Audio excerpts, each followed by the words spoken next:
30 এপ্ৰিল চন 2021 সময় পুৱা 3:45 অকালতে প্ৰাণ হেৰুৱালে নগাঁৱৰ এগৰাকী বিৰল ব্যক্তিত্বই। তেওঁ আছিল সকলোৰে অতি শ্ৰদ্ধাৰ মোহন বৰা।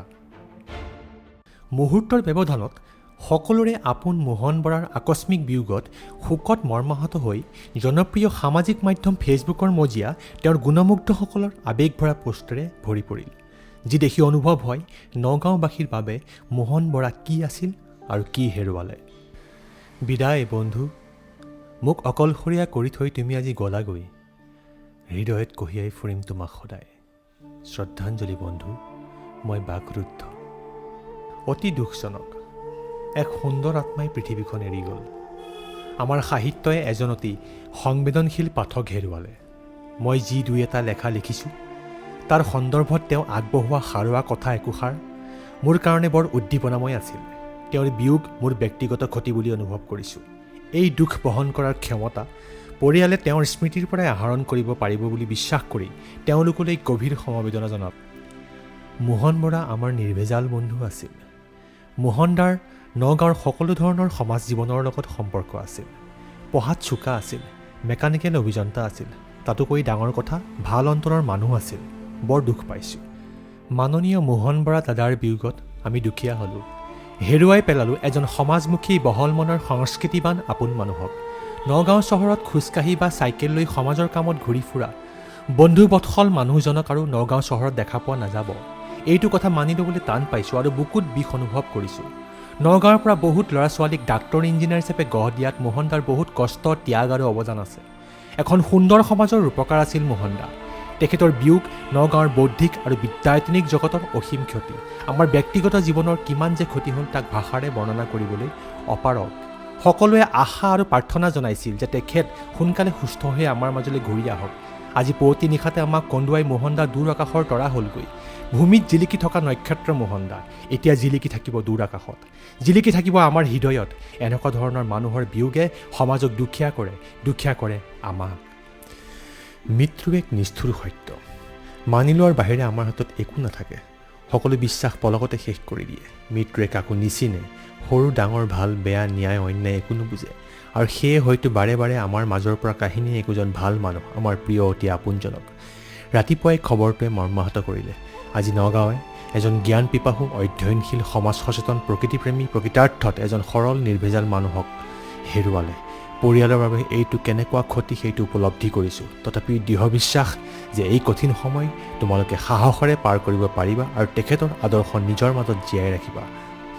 100 বছৰ জীয়াই থাকোঁ যাৰ জীৱনৰ সাৰ্থকতা নাই, তেওঁৰ জীৱন অৰ্থহীন। কিন্তু দুদিনীয়া জীৱনো সাৰ্থক আৰু অৰ্থবহ হয় যদি তেওঁৰ কৰ্মৰাজিয়ে কাৰোবাৰ ভাল কৰি যাব পাৰে। তেনেজন ব্যক্তি আছিল মোহন পেহা, নগাঁৱৰ সমাজ জীৱনৰ পৰম শুভাকাংক্ষী ব্যক্তি। বিভিন্ন সামাজিক অনুষ্ঠান প্ৰতিষ্ঠানৰ লগত জড়িত হৈ সদায় সমাজখনক আগবঢ়াই নিবলৈ চেষ্টা কৰি যোৱা মোহন পেহাৰ পৰলোকপ্ৰাপ্তিৰ খবৰটোৱে বাৰুকৈ মৰ্মাহত কৰিছে। আমি এজন সুহৃদ লোকক হেৰুৱালোঁ। আমাৰ দেউতাৰ মুখত প্ৰায়ে শুনিছিলোঁ অতি মেধাৱী আছিল মোহন পেহা। তাতোকৈ ডাঙৰ কথা, এজন অতি সৎ স্থিতপ্ৰজ্ঞ ব্যক্তি আছিল তেখেত আছিল এজন সাৰ্থক পিতৃ। তেখেতৰ 3টা সন্তানৰ প্ৰতিজনেই অতিকৈ মেধাৱী আৰু আদৰ্শৱান। অগাধ শূন্যতাত ডুবাই থৈ আপুনিও গ'লগৈ মোহন দা। আপুনি বন্ধুত্ব কাক কয় চিনাই গ'ল, নিভাজ সৰলতা কাক কয় দেখুৱাই গ'ল, প্ৰজ্ঞাৰে ধনী কাক কয় শিকাই থৈ গ'ল। অশ্ৰু অঞ্জলি। চিৰতৰুণ মানুহজন গ'লগৈ। কেতিয়াও ভাগৰ নলগা মানুহজনৰ ভাগৰ লাগিল। চকুত কেতিয়াও টোপনিৰ আৱেশ প্ৰকট নোহোৱা মানুহজন মৰ টোপনিত পৰিল। পৰিৱেশ প্ৰকৃতি সম্পৰ্কীয় সকলো কামতে আগৰণুৱা মানুহজন সেউজ বনতা লৈয়েই গ'ল। আমাৰ কান্ধত দি থৈ গ'ল গধুৰ দায়িত্ব। অধ্যয়নপুষ্ট মানুহজনৰ জিজ্ঞাসা দেখি আচৰিত হৈছিলোঁ। জানিবলৈ যে কিমান আগ্ৰহ তেখেতৰ। সকলো কথাই খৰচি মাৰি বুজি নোপোৱালৈকে নেৰে। সেয়াই চাগৈ এজন মেকানিকেল ইঞ্জিনিয়াৰিঙৰ ছাত্ৰৰ বৈশিষ্ট্য। নগাঁও তথা অসমৰ সমাজ সংস্কৃতি আৰু সমাজনীতি সম্পৰ্কে সততে অৱহিত হৈ থকা মানুহজন আমাৰ সন্মুখত অকপতে তেখেতৰ অসন্তুষ্টি প্ৰকাশ কৰিছিল।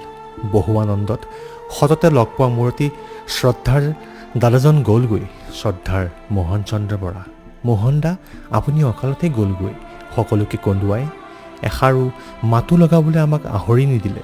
আপোনাৰ শেষ যাত্ৰালৈ আমাৰ শ্ৰদ্ধাঞ্জলি যাচিছোঁ। আমাক দূৰৈৰ পৰাই উৎসাহ যোগাই যাব। আখৰবোৰ অস্পষ্ট হৈ পৰিছে দাদা। মোৰ অশ্ৰু অঞ্জলি যাচিলোঁ। নীৰৱেই আঁতৰি যায় মানুহ। এজন অধ্যয়নপুষ্ট বক্তা, গছ লতা প্ৰকৃতিক ভালপোৱা এজন পৰিৱেশপ্ৰেমী, জাতি আৰু ভাষাক ভালপোৱা এজন মানুহ। বহু আনন্দত যুক্তিতৰ্কৰে আড্ডাত ভাগ লোৱা, তীব্ৰ ৰ'দত গছপুলি এটা ৰুবলৈ দৌৰি অহা মানুহজনৰ ভাগৰ লাগিছে। শুই গ'ল চিৰদিনৰ বাবে। মোহন দা আঁতৰি গ'ল। বিয়লিৰ আড্ডাবোৰৰ মূল মানুহ আছিল মোহন দা। প্ৰজ্ঞাৰ সাধক মোহন দা। কি নাটক, কি কবিতা, কি গল্প, কি বিজ্ঞান, সকলোতে গভীৰ জ্ঞান থকা মোহন দা বয়সত আমাতকৈ যথেষ্ট ডাঙৰ হ'লেও বন্ধুৰ দৰে আছিল আমাৰ সম্পৰ্ক। সেই সম্পৰ্কৰ সুঁতি হেৰাওঁ বুলি হেৰাব পাৰে জানো? বৰ অসহায় অনুভৱ কৰিছোঁ। ভ্ৰমণ কৰিও আনন্দ পোৱা মোহন দাই খুবেই কৈ আছিল তেওঁৰ i20 গাড়ীখনেৰে ভ্ৰমণ এটা কৰাৰ কথা।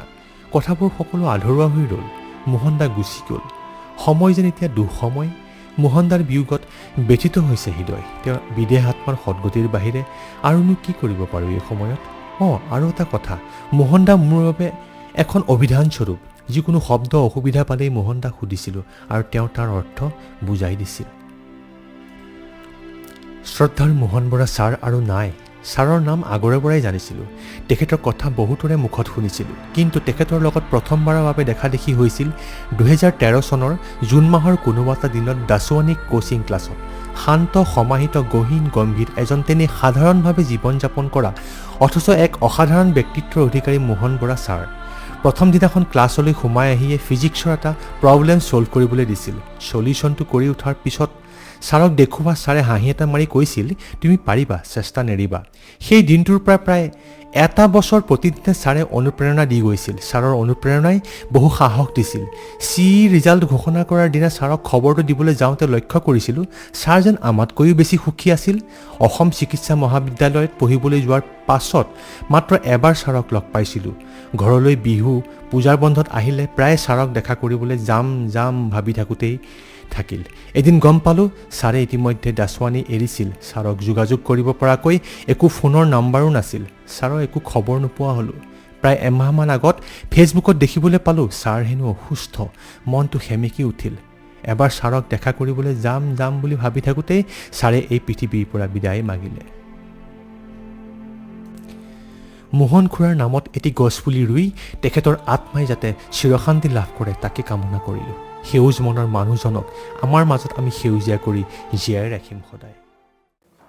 মোহন বৰাৰ মৃত্যুত নগাঁৱে এজন অতি অধ্যয়নপুষ্ট, মেধাৱী আৰু সমাজৰ প্ৰতি শুভবোধ সম্পন্ন ব্যক্তিক হেৰুৱালে।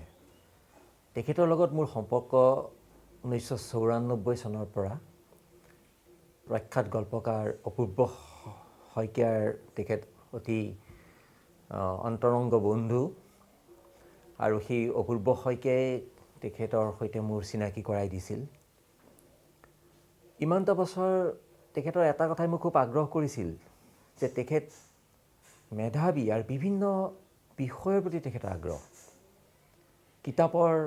নতুন কিতাপ এখন পঢ়াৰ কথা তেখেতে আগবাঢ়ি আহি পাতিছিল বা নতুন কি কিতাপ পঢ়িছোঁ সেই কথা সুধিছিল। একে সময়তে তেখেতে যেতিয়া সাতসৰী গৰিয়সী প্ৰকাশৰ দৰে আলোচনীত বা প্ৰান্তিকত যদি কাৰোবাৰ ভাল গল্প এটা পঢ়ে, লগে লগে তেখেতে ফোন কৰি জনাইছিল আৰু মোক ঘৰুৱা নামেৰে মাতিছিল, প্ৰাঞ্জু নামেৰে। কৈছিল, প্ৰাঞ্জু এই গল্পটো তুমি পঢ়িছানে, এই কবিতাটো তুমি পঢ়িছানে? অকল যে গল্প কবিতাতেই তেখেতৰ আগ্ৰহ আছিল সেইটো নহয়। মোৰ আচৰিত লাগিছিল। মোৰ পৰা তেখেতে কেইবাখনো দৰ্শনৰ কিতাপ তেখেতে পঢ়িবলৈ বুলি নিছিল। তেখেতৰ স্পৰ্টছত আগ্ৰহ আছিলে, তেখেতৰ ফটোগ্ৰাফীত আগ্ৰহ আছিলে। তেখেতৰ যিটো পৰিৱেশ সচেতনতা, সেই সচেতনতা দেখি মই মুগ্ধ হৈছিলোঁ। আৰু সমাজৰ প্ৰতি যিটো দায়বদ্ধতা আৰু যিটো সদৰ্থক দৃষ্টিকোণ, কাৰণ পঢ়া শুনা কৰা সকলো মানুহেই সেই সামাজিক চেতনা সম্পন্ন নহয়। কিন্তু মোহন বৰা এক দায়বদ্ধ আৰু সামাজিক চেতনা সম্পন্ন মানুহ হোৱাৰ বাবে তেওঁ সকলোকে প্ৰভাৱিত আৰু অনুপ্ৰাণিত কৰিবলৈ সক্ষম হৈছিল। মই প্ৰায়ে মোহন দাক এটা কথা কওঁ যে আপুনি এই বিষয়ত এটা লেখক। মোৰ মনত আছে এবাৰ প্ৰভাত বৰাৰ জৰিয়তে মই গম পোৱা জেভিয়াৰ মেৰিয়াছৰ কিতাপৰ কথা মই ফেচবুকত দিছিলোঁ। তাৰ পিছদিনাখনেই মোক মোহন দাই ফোন কৰিলে আৰু ক'লে যে মেৰিয়াছৰ তোমাৰ কি কি কিতাপ আছে মই আজি চাবলৈকে যাম। তাৰপিছত তেখেতে এখন পঢ়িবলৈ নিনিলে আৰু তাৰপিছত পঢ়ি উঠি তেখেতে ইমান সুন্দৰভাৱে কিতাপখনৰ বৰ্ণনা, নিজৰ ধৰণৰ এটা ক্ৰিটিকেল বৰ্ণনা, এটা সমালোচনাত্মক দৃষ্টিভংগী প্ৰকাশ কৰিলে। তেতিয়া মই কৈছিলোঁ আপুনি নিলিখে কিয়? তেতিয়া কয় লেখক হ'বলৈ পাঠক হ'ব নালাগিব জানো? তেওঁৰ সেই কথাটোৱে মোক সদায় সকীয়াই থাকে। আৰু নগাঁৱত তেখেতে এখন সুসমাজ গঢ়িবলৈ সক্ষম হৈছিল নিজৰ এই সদৰ্থক দৃষ্টিভংগী, নিজৰ এই যিটো তীক্ষ্ণগ্ধি মন আৰু শুভবোধ সম্পন্ন চেতনাৰ বাবে। তেওঁৰ মৃত্যুত মই ব্যক্তিগতভাৱে খুব দুখ পাইছোঁ আৰু মই ব্যক্তিগতভাৱেও ক্ষতিগ্ৰস্ত অনুভৱ কৰিছোঁ। কাৰণ নগাঁৱত যেন কথা পতাৰ, অন্তৰংগভাৱে কথা পতাৰ লগ এটা হেৰাল। আজিৰ যুগত কিতাপ, সংগীত, চলচ্চিত্ৰ, পেইণ্টিং, ফটোগ্ৰাফী, ৰাস্তাৰ মাজত ৰৈ নিজৰ সৃষ্টিৰ কথা নহয়, লোকৰ সৃষ্টিৰ কথা পতা মানুহ কম। ৰাস্তাত থিয় কৰাই নিজৰ সৃষ্টিৰ কথা বহুতে কয়, কিন্তু লোকৰ সৃষ্টিৰ কথা কোৱা মানুহ একেবাৰে কম। মোহন দা সেই ব্যতিক্ৰমীসকলৰ এজন। মই মোহন দালৈ মোৰ শ্ৰদ্ধা জ্ঞাপন কৰিছোঁ। নগাঁৱৰ সমাজ জীৱনৰ লগত জড়িত এজন বিশিষ্ট ব্যক্তি মোহন বৰাক আমি খুব কম দিনৰ ভিতৰত হেৰুৱাইছোঁ। তেওঁ আমাৰ সৈতে 20 বছৰ আগৰ পৰাই অতি চিনা জনা আছিল, ঘনিষ্ঠভাৱে, জ্যেষ্ঠ ভাতৃৰ দৰে আৰু বন্ধুৰ দৰে। নগাঁৱৰ সকলো ধৰণৰ সমাজ জীৱনৰ লগত যুক্ত হৈ আছিল কাৰণেই তেওঁৰ সৈতে ঘনিষ্ঠ হোৱাৰ সুবিধা আমি পাইছিলোঁ। এই ঘনিষ্ঠতাৰ লগত জড়িত হৈছিল আমাৰ গল্পকাৰ অপূৰ্ব শইকীয়া। মোহন দা এজন অতি পৰিষ্কাৰ মনৰ মানুহ আছিল, স্বচ্ছ মনৰ মানুহ আছিল, এজন কৃতিমান অধ্যয়নশীল ব্যক্তি আছিল। কবিতা, গল্প, নাটক, উপন্যাসৰ পৰা আৰম্ভ কৰি প্ৰবন্ধ, যিকোনো বিষয় পঢ়ি তেওঁ ভাল পাইছিল আৰু কেতিয়াবা আড্ডাবোৰত তেওঁ নিজৰ মতামত প্ৰকাশ কৰিছিল। মোহন দাক হেৰুৱাই আমি খুবেই মৰ্মাহত হৈছোঁ। নগাঁৱৰ এজন ভাল মানুহ হেৰুৱাইছোঁ। তেওঁক আৰু আমি কেতিয়াও লগ নাপাম। আৰু এটা কথা ভাল লাগিছিল যে যি সময়ত অসমৰ এচাম মানুহ নিজৰ স্ব-মাধ্যম এৰি আন মাধ্যমৰ প্ৰতি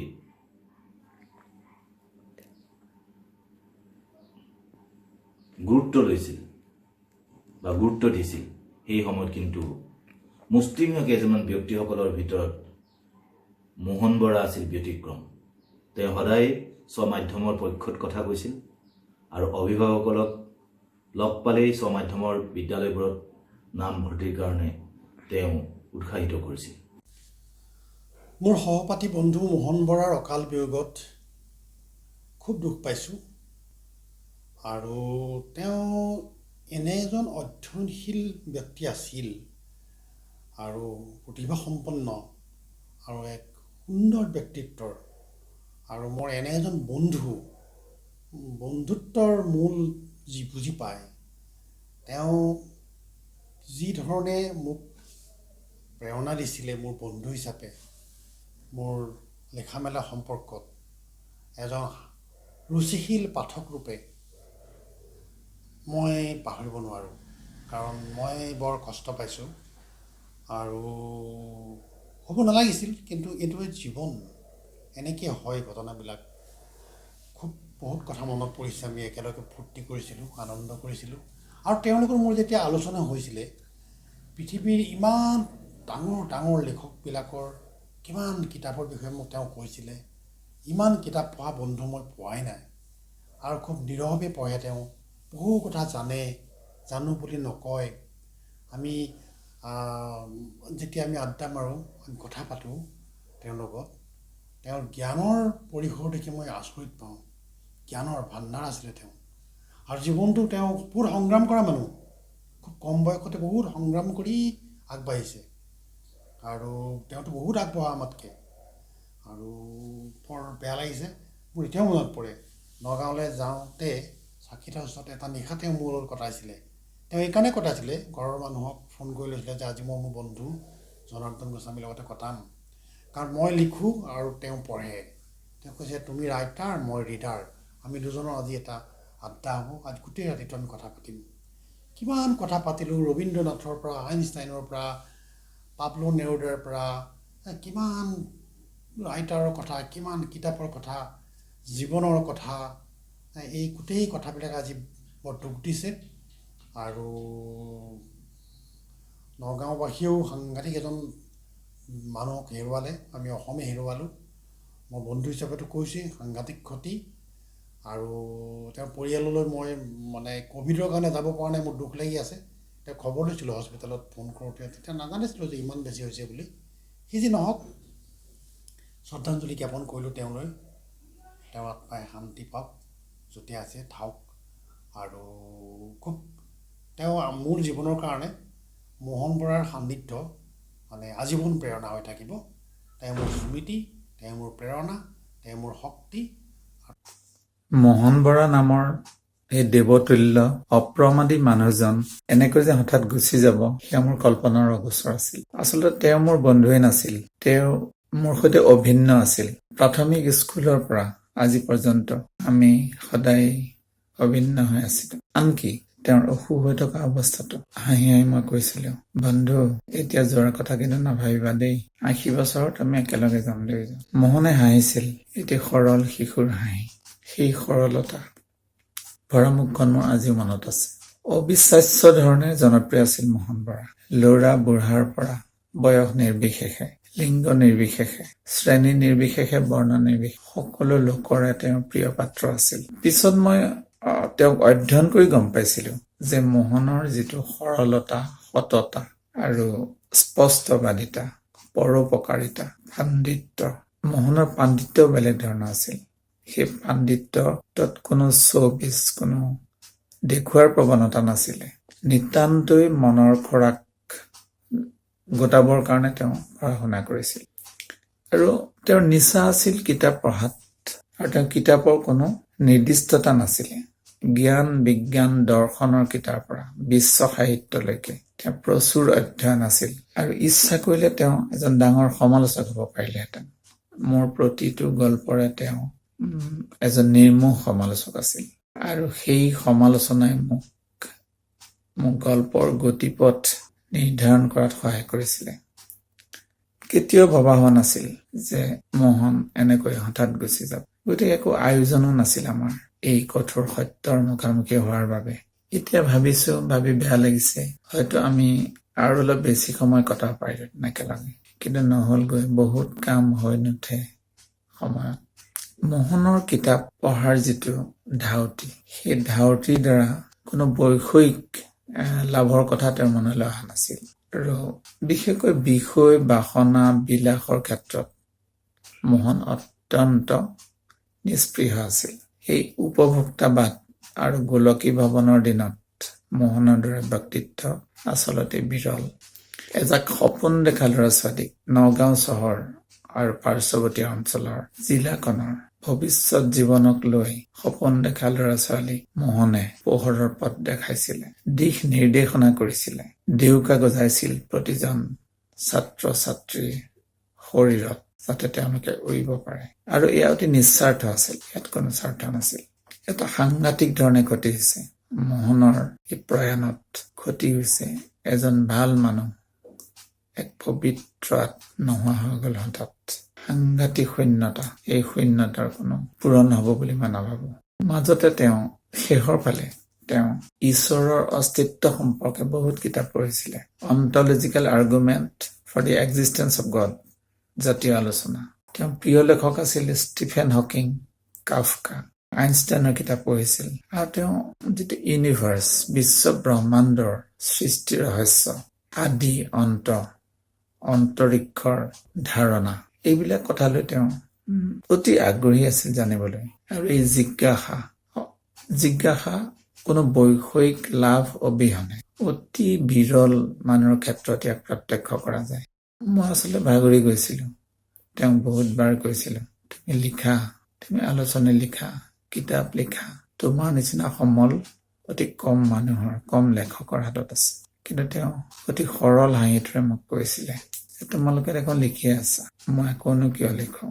আৰু পঢ়িবলৈ যেতিয়া ইমান ভাল ভাল কিতাপ আছেই পৃথিৱীত, মই দেখোন নহ'লেও হয়চোন। এক ৰহস্যময় হাঁহিৰে তেওঁ এনেকুৱা ধৰণৰ আলোচনাবিলাক কৰ মুখনি মাৰিছিল। আজি মনত পৰিছে মোহনলৈ। তেওঁ অবৰ্তমানত মই নিশ্চ হৈ গ'লোঁ, দুখীয়া হৈ গ'লোঁ মই। পৃথিৱীৰ প্ৰতি মোহ হেৰাই গ'ল। সেইখন পৃথিৱীৰ প্ৰতি, যিখন পৃথিৱীত এক বিষয়হীনতাৰ আদৰ আছে, কিতাপৰ আদৰ আছে, মানুহৰ আদৰ আছে, শ্ৰেণী নিৰ্বিশেষে যিখন পৃথিৱীত মানুহক ভাল পোৱা যায়। বিদায় মোহন, বিদায়। য'তে আছা তুমি শান্তিত থাকা। সদায় তোমাক মই কঢ়িয়াম মোৰ হৃদয়ত, আমৃত্যু। মই তোমাক কঢ়িয়ালি ফুৰিম অতি আলফুলে। আমি যিখন চহৰত বাস কৰোঁ, নগাঁও, এই চহৰখন এনেই দেখাত সৰু চহৰ বুলি কয় বহুতে, সৰু এখন টাউন। এই চহৰখনত সৰু হ'লেও ইয়াৰ যিটো ব্যাপ্তি বা ইয়াৰ যিটো স্থিতি, এই স্থিতিটো গোটেই ইয়াৰ ব্যঞ্জনা গোটেই অসম জুৰি ৰঞ্জিত।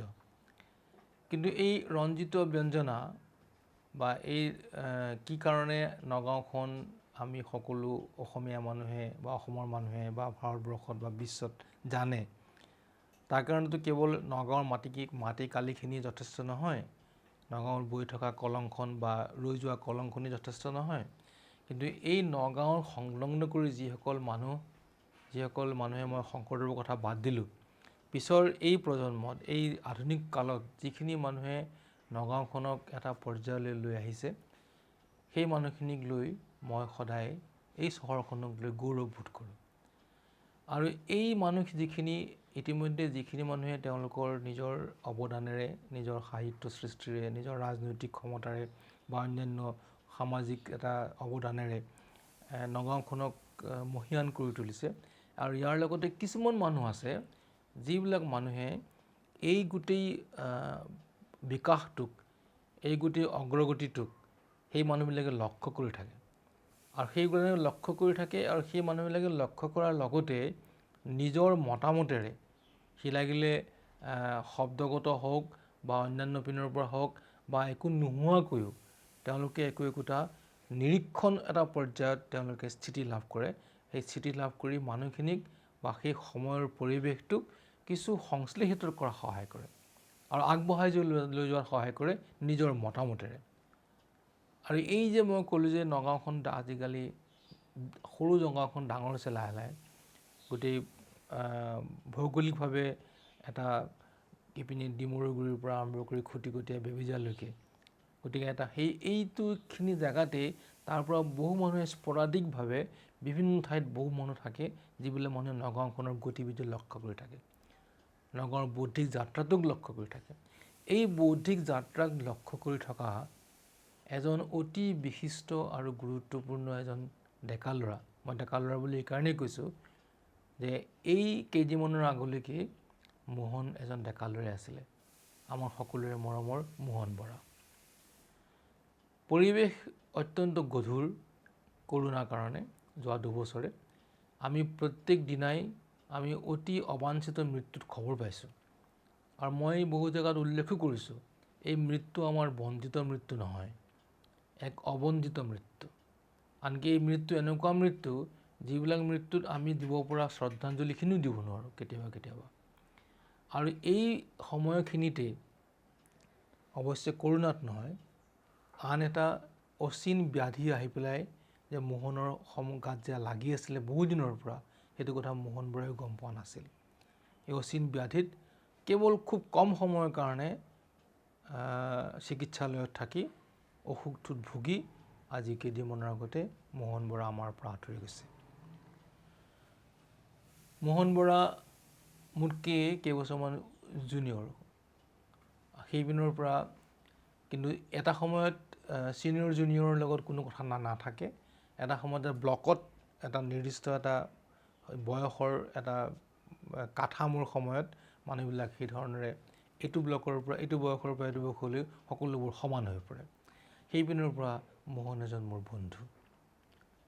বন্ধু হয়, কিন্তু তথাপিতো মোহনৰ লগত ঘনিষ্ঠতা, মোহন বৰাৰ লগত শাৰীৰিক ঘনিষ্ঠতা মোৰ প্ৰথম পৰ্যায়ত খুব বেছি নাছিল। মই মোৰ চাকৰি সূত্ৰে হওক বা তেওঁ বিভিন্ন কাম কৰি থকাৰ নিচিনাকৈ হওক, কিন্তু আমি কিছু চানডে মিটিঙত, দেওবৰীয়া আড্ডাত, কিছু সভা সমিতিত মাজে মাজে লগ পাইছিলোঁ। আৰু সেই লগ পোৱা সময়খিনিতে মোহন বৰাৰ যিটো গোটেই অসমৰ সাহিত্য সংস্কৃতিৰ লগত নগাঁৱৰ মানুহখিনিৰ যিটো অৱদান, মানুহখিনি কি কৰি আছে, কি ধৰণেৰে মানুহখিনি আগবাঢ়ি গৈ আছে, কি ধৰণেৰে মানুহখিনিয়ে এই লেখকসকলে, এই কবিসকলে, এই গল্পকাৰসকলে, এই সমালোচকসকলে কি ধৰণেৰে অসমীয়া জাতিটোত, অসমীয়া ভাষাটোক কণ্ট্ৰিবিউট কৰিছে, সেই লৈ পেলাই মোহন সাংঘাতিক ধৰণেৰে ৱাকিবহাল আছিল। মোহন এজন অত্যন্ত পঢ়ুৱৈ আছিল। অসমৰ বা ইংৰাজী সাহিত্যৰ, অন্যান্য বঙালী সাহিত্যৰ তেওঁ এজন অতি নিষ্ঠাৱান পাঠক আছিল। আৰু ইয়াৰ লগত তেওঁ তুলনামূলকভাৱে আমাৰ ঠাইখিনিত আমাৰ মানুহখিনিয়ে কি ধৰণেৰে কি কাম কৰি আছে সেইটোৰ এটা সমালোচনাত্মক কথা ক'ব পাৰিছিল।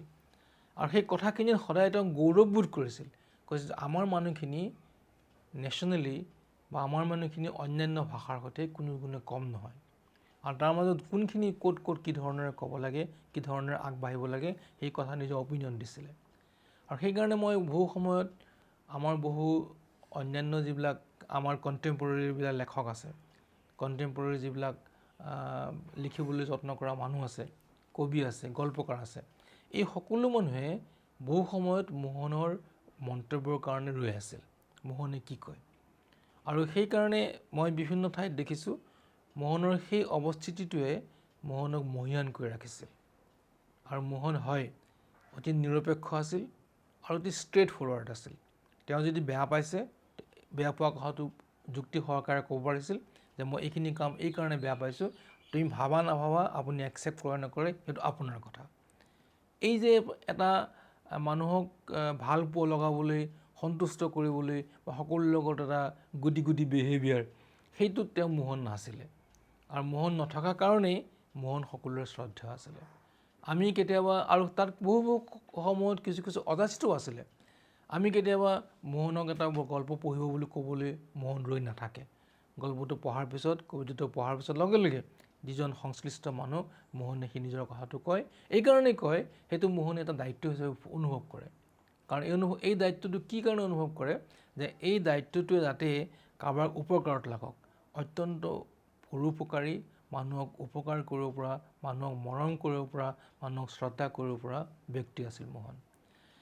আৰু এই কথাটোৰ লগতে কেৱল মানুহেই নহয়, মোহনৰ কিছু পৰিৱেশৰ প্ৰতি অত্যন্ত সংবেদনশীল আছিলে।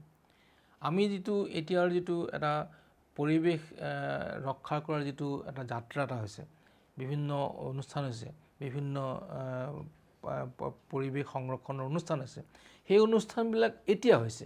কিন্তু ইয়াৰ আগতেও মই বহু ঠাইত দেখিছোঁ, বহু সভা সমিতিত দেখিছোঁ, মোহন পৰিৱেশ সংৰক্ষণ সম্পৰ্কে মোহনৰ কিন্তু অত্যন্ত আগ্ৰণী এটা ভূমিকা আছিল। আৰু সেই অগ্ৰণী ভূমিকাটোত তেওঁ সদায় কৈছিল যে আমি পৰিৱেশটো আমাৰ অত্যন্ত উপকাৰী, অত্যন্ত প্ৰয়োজনীয়। আৰু ইয়াৰ লগত সামাজিক আৰু ৰাজনৈতিকভাৱেও মোহন সততে সচেতন আছিল। বিশেষকৈ মই নিজে ব্যক্তিগতভাৱে যে যোৱা আমাৰ যিটো কা আন্দোলন হওক বা আমাৰ যিটো অন্যান্য বা আমাৰ এই জাতীয় সামাজিক স্থিতি হওক, এই সকলো স্থিতিত মোহন আগবাঢ়ি আহিছিল, নিজৰ কথা কৈছিল, আনৰ কথা শুনিছিল আৰু অতি যুক্তি সহকাৰে কি কাৰণে আমি এই কামটো কৰিছোঁ, তেওঁ মানে কেৱল গদ্দালিকা প্ৰবাহত উঠি যোৱা ল'ৰা নাছিল। তেওঁ কি কাৰণে এই কথাটো মই কৈছোঁ, কি কাৰণে ইয়াত মই কনভিন্স হৈছোঁ আৰু ইয়াৰ ভৱিষ্যত যি ধৰণৰ অসুবিধা হ'ব পাৰে, যি ধৰণে ভৱিষ্যতৰ আমাৰ এটা বিৰূপ প্ৰতিক্ৰিয়া হ'ব পাৰে আমাৰ সমাজখনত, এই বিষয়লৈ মোহন যিহেতু খুব বেছি ট্ৰান্সপাৰেণ্টলি ক্লিয়াৰ আছিল। আৰু সেইকাৰণে তেওঁ এই কথাটোত সজোৰে বিৰোধিতা কৰিব পাৰিছিল, আগবাঢ়ি আহিছিল, কাৰো কথা নুশুনাকৈ। তাৰ লগত অৱশ্যে আমিও শৰিক আছিলোঁ বিভিন্ন ঠাইত। আৰু এই গোটেই স্থিতিটোত এজন অতি গুৰুত্বপূৰ্ণ এজন সামাজিক সংশ্লেষক হিচাপে মোহনৰ যিটো স্থিতি আছিলে আমাৰ গোটেই চহৰখনত, এই স্থিতিটো আজি আমি হেৰুৱাইছোঁ। মোহন খুব আন্তৰিকভাৱে ভাষাটোক ভাল পাইছিল, চহৰখনক ভাল পাইছিল, মানুহক ভাল পাইছিল। আৰু মই গৌৰৱবোধ কৰোঁ যে এই ভালপোৱা চহৰখনত, এই ভালপোৱা মানুহখিনিক, এই ভালপোৱা চহৰখনৰ নগাঁওখনৰ এজন বাসিন্দা মোকো মোহনে ভাল পাইছিল। মোহন তুতি থাকা, ভালে থাকা। মোহন দা আমাৰ কাৰণে এক ডাঙৰ প্ৰেৰণাৰ উৎস। আজিৰ পৰা প্ৰায় ১.৫ দশক পূৰ্বে এদিন হঠাতে মোহন দা আহি মোৰ ওচৰলৈ আহিলে। আহি ক'লেহি, ৰিচাৰ্ড ফাইনমেনৰ সেই বিখ্যাত উক্তি,